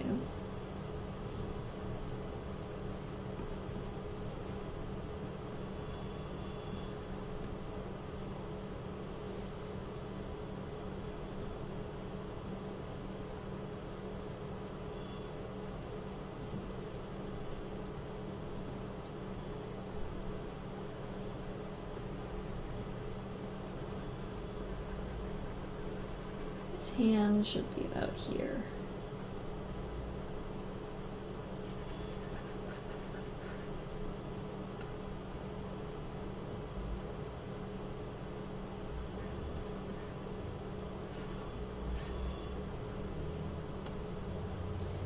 Settle down. I'm still working on it.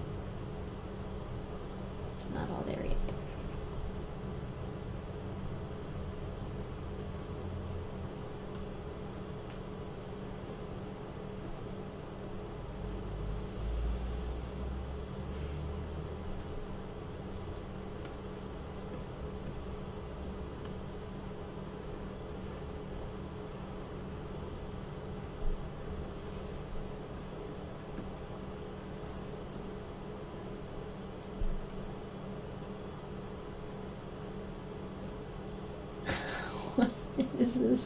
bizarre fascination with pushing characters down the stairs.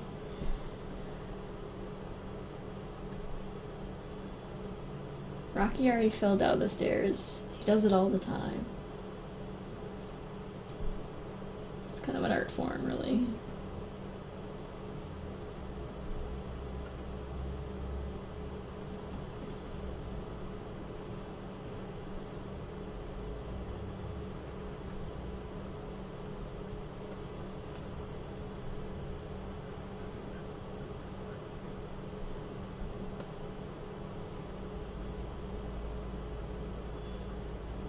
No, I'm not really bothered by it.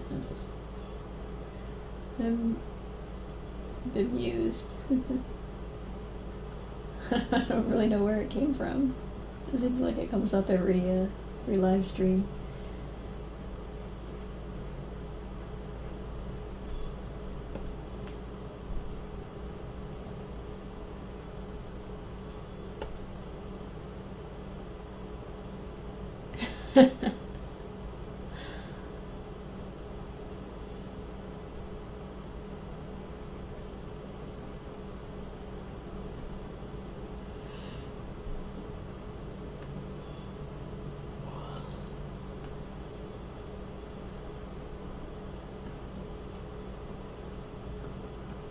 That's the foreshadowing to reveal that he's the one who did it.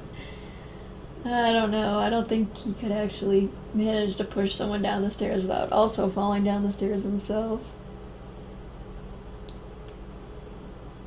It's not a solid plan, Rocky.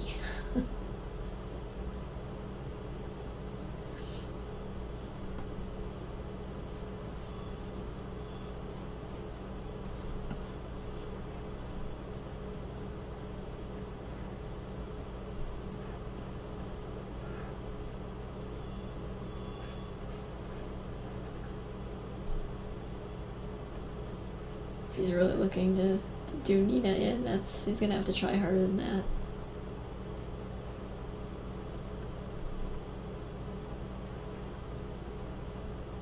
Should just get up and punch him in the jaw.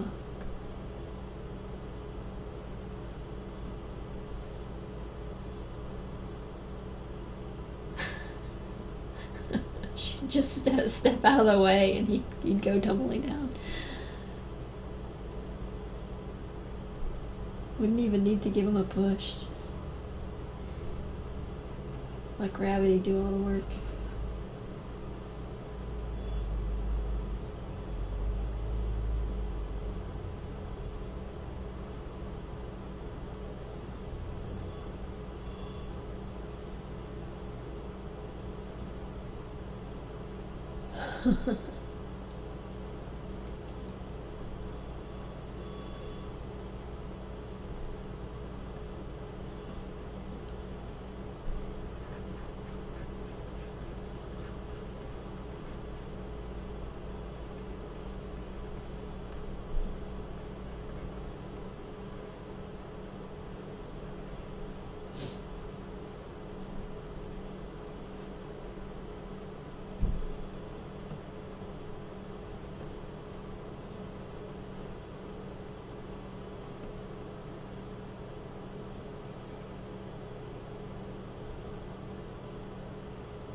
Resident says, if Mordecai had...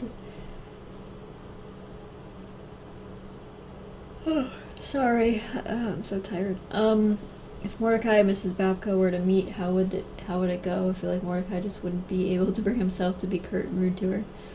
He'd be his standard level of curt and rude, which he doesn't consider curt and rude.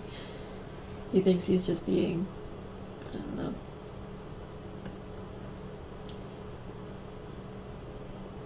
baseline courteous.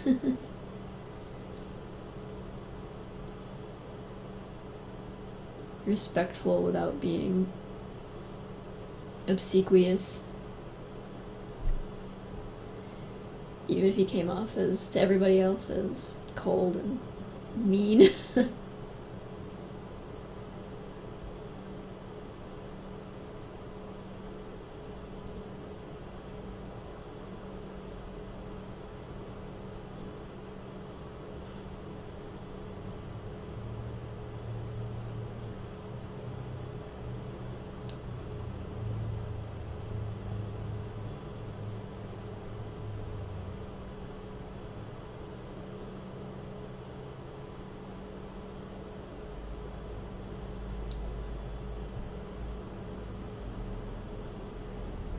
what if Mordecai met Nina? I don't know. I don't think they'd have a whole lot to say to each other.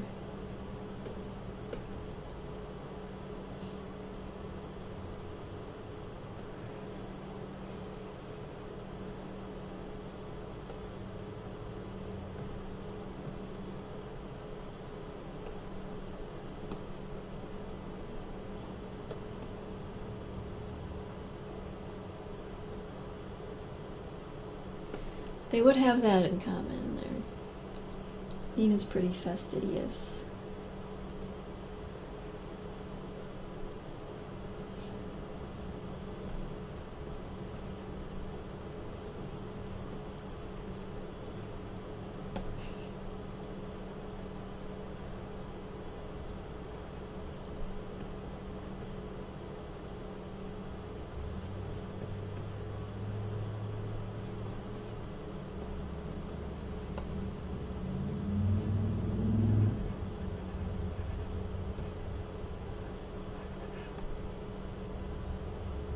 If it was a sitcom about bizarre pairings of roommates or something, they would be a bizarre pair, but I think they'd be pretty boring together because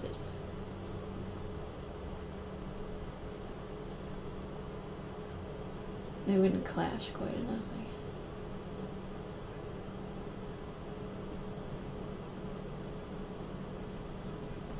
guess. Unless Nina knew what he did for a job, I don't know. That would be that wouldn't end well.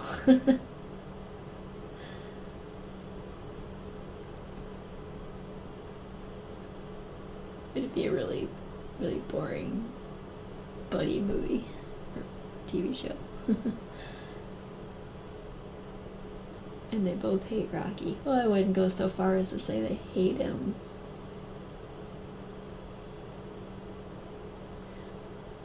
Mordecai, he barely registers on Mordecai's radar. Not enough that he would hate him. And Nina doesn't hate him exactly. He's not her favorite person. But,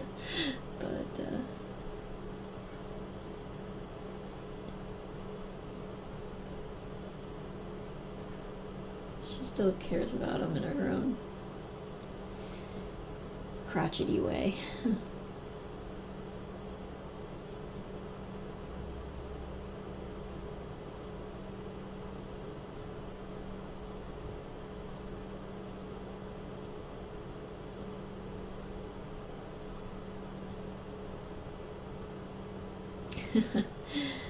Well, yeah, that's, oh, sorry.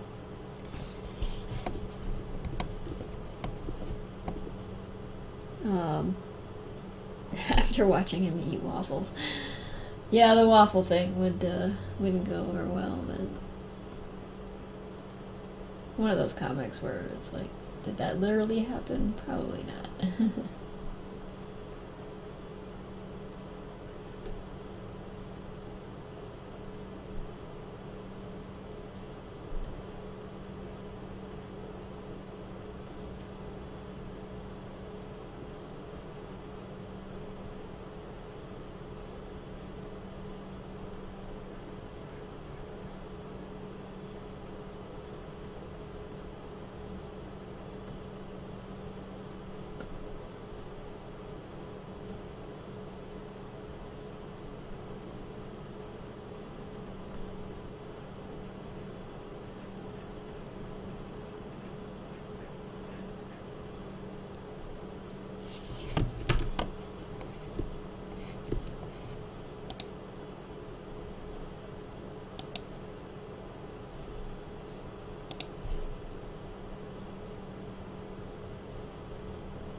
Sane says, I always had the feeling that Nina just gave Calvin everything and Rocky nothing just out of spite. No. That's definitely not how it was. She's not just malicious for the sake of it, not like a cartoon villain.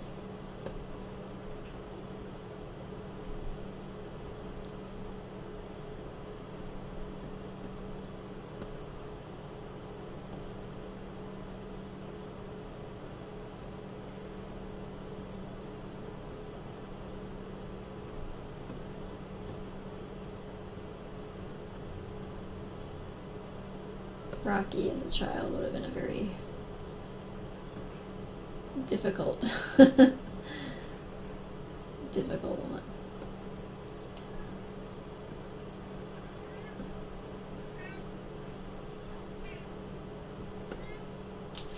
I got a cat at the door.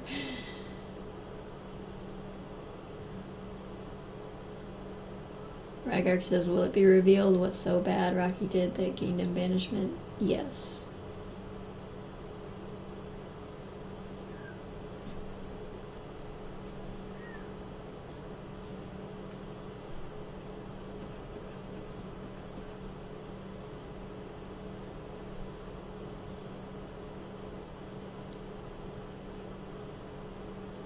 Yes, exasperated is one way to describe it. That's a good word for it.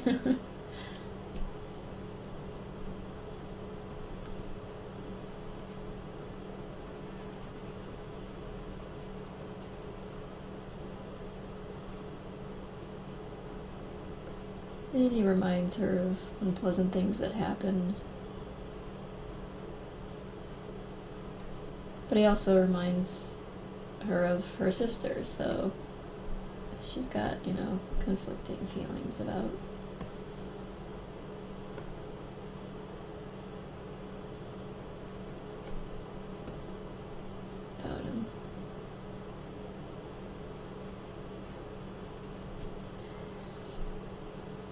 But she still lets him in the house. She does his laundry. She probably feeds him.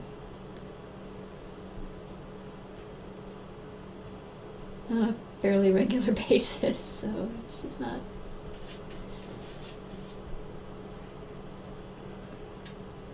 written him off completely.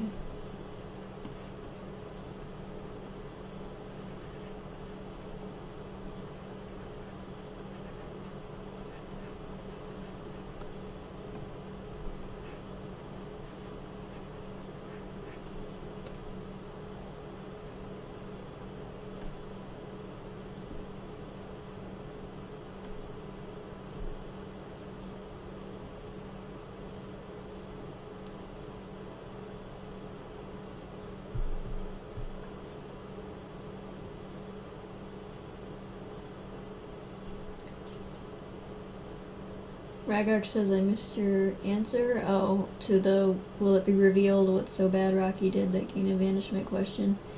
The answer to that was yes. The comic will go into some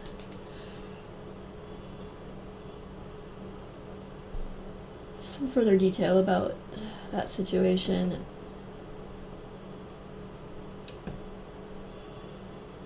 Freckle and Rocky's past. Some unpleasantness that befell them.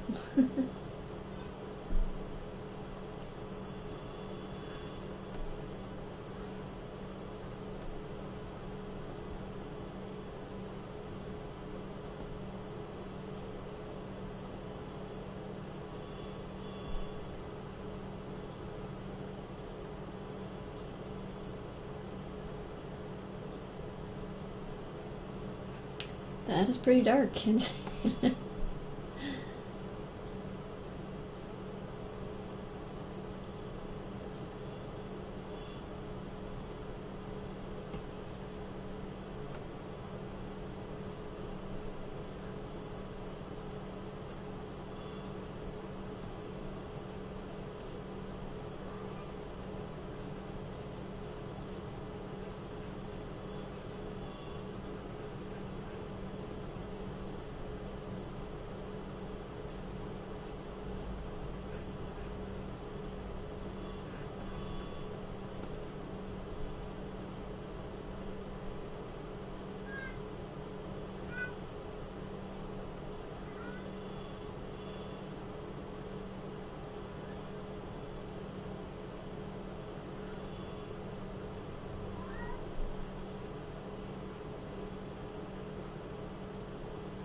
Resident says he's quite obviously hurling himself into bad situations with recklessness and complete lack of foresight that's going to get him in a lot of trouble or even killed, and he's completely unrepentant about his behavior.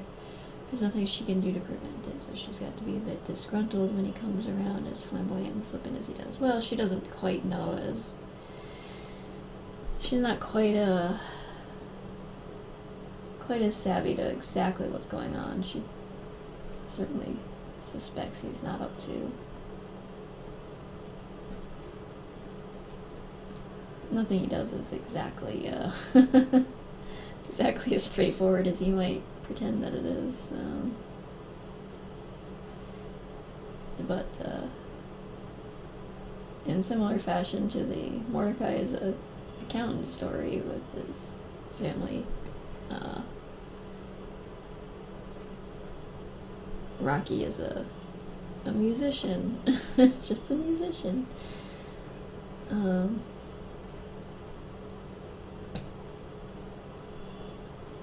According to what he tells them anyway, so. And this is the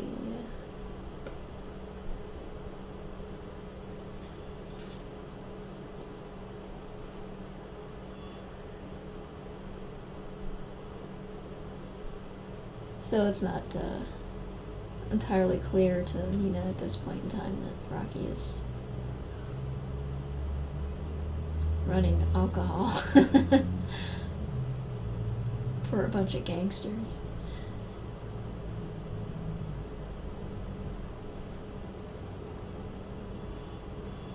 Because if she knew he was doing that, then she'd call the police on him. And she certainly wouldn't let Freckle go gallivanting around with him.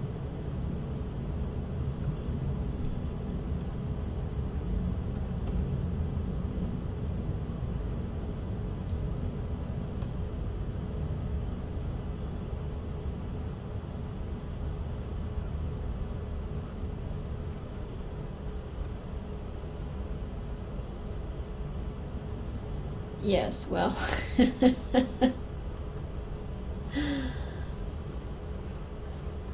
think he has a long history of finding interesting ways to destroy his wardrobe, so I don't know that she finds that all that unusual.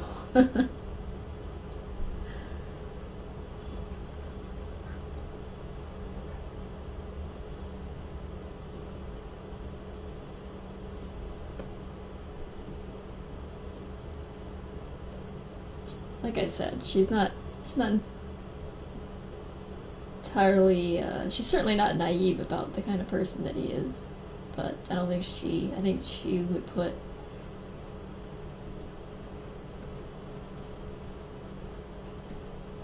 she would be a little bit aghast at what he's up to lately. It seemed it'd probably be a bit more than a bit extreme even for Rocky's usual.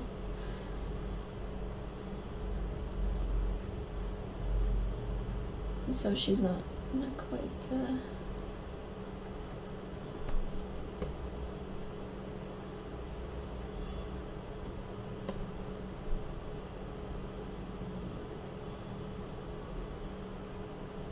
not quite aware of the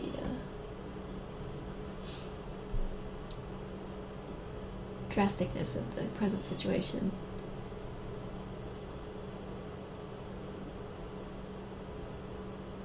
Bye, Lynx. Thanks for coming by. Spiny says this is gonna look great. So, well, I hope so. Eventually, maybe. It'll look okay. It's looking a little ragged at the moment, but as you can see, if I zoom in, it's pretty messy. But I'm gonna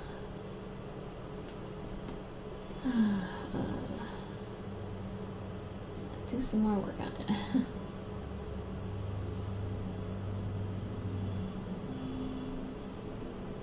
Clean it up even more.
some background texture here.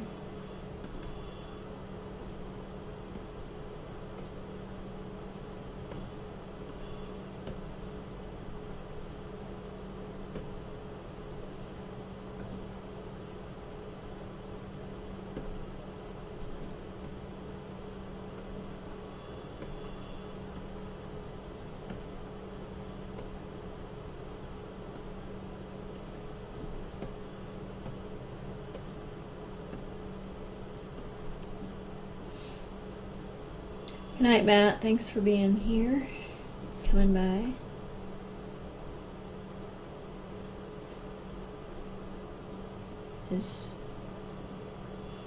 Ragok says, is Seraphine still carrying her pencil knife? She's holding a knife, yes.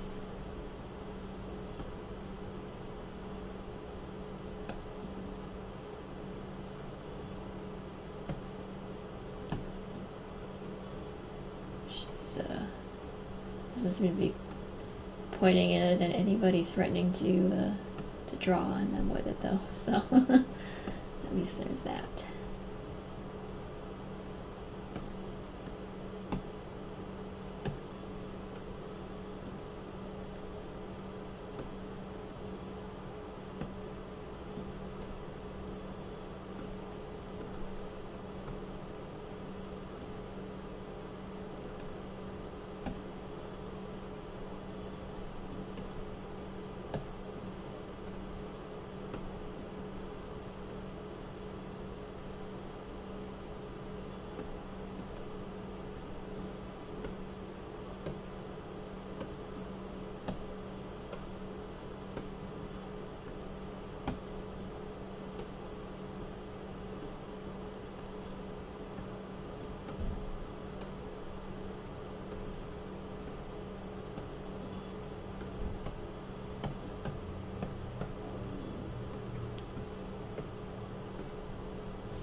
Just trying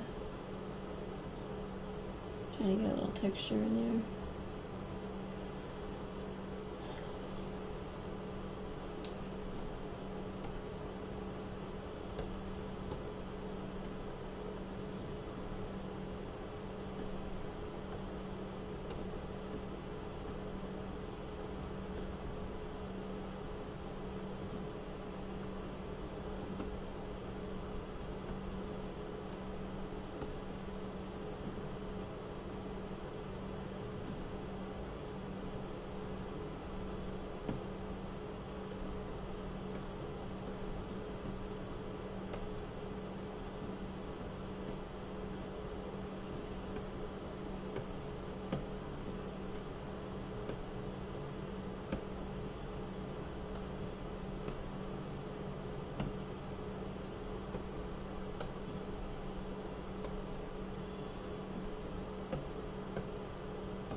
Resident says, what is the shape layer? What was that for? Oh, that's for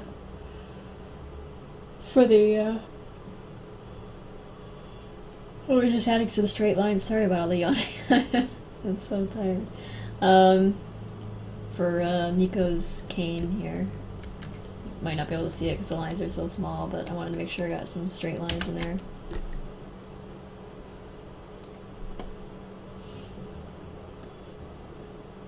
Oh, that's what that is.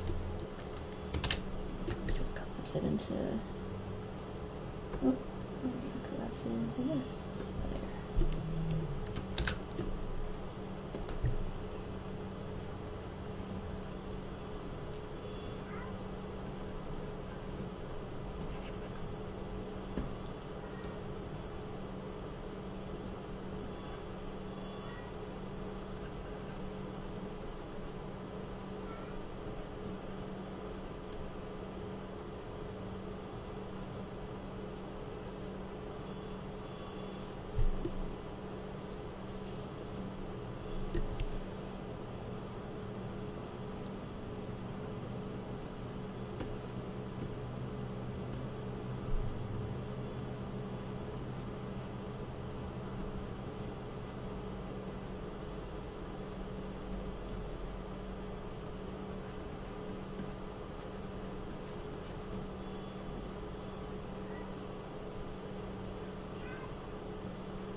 there's much work to be done on this one yet, but I am quickly running out of steam. I need to sleep for a little bit.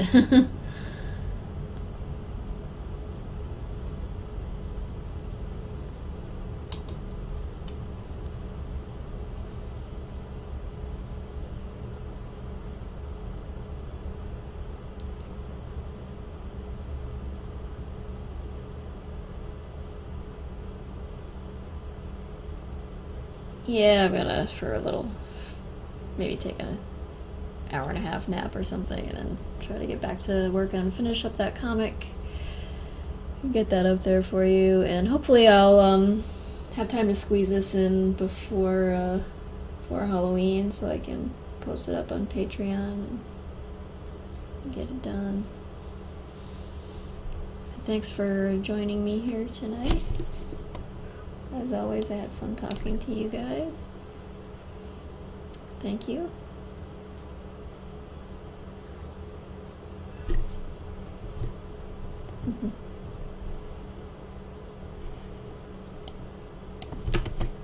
Okay. Here's a slightly larger version of it, which actually looks worse than the smaller version because the line work is really rough right now, so. All right.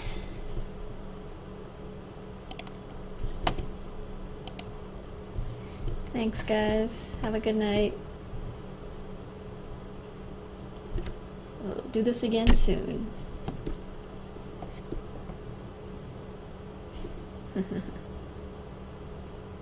Take care.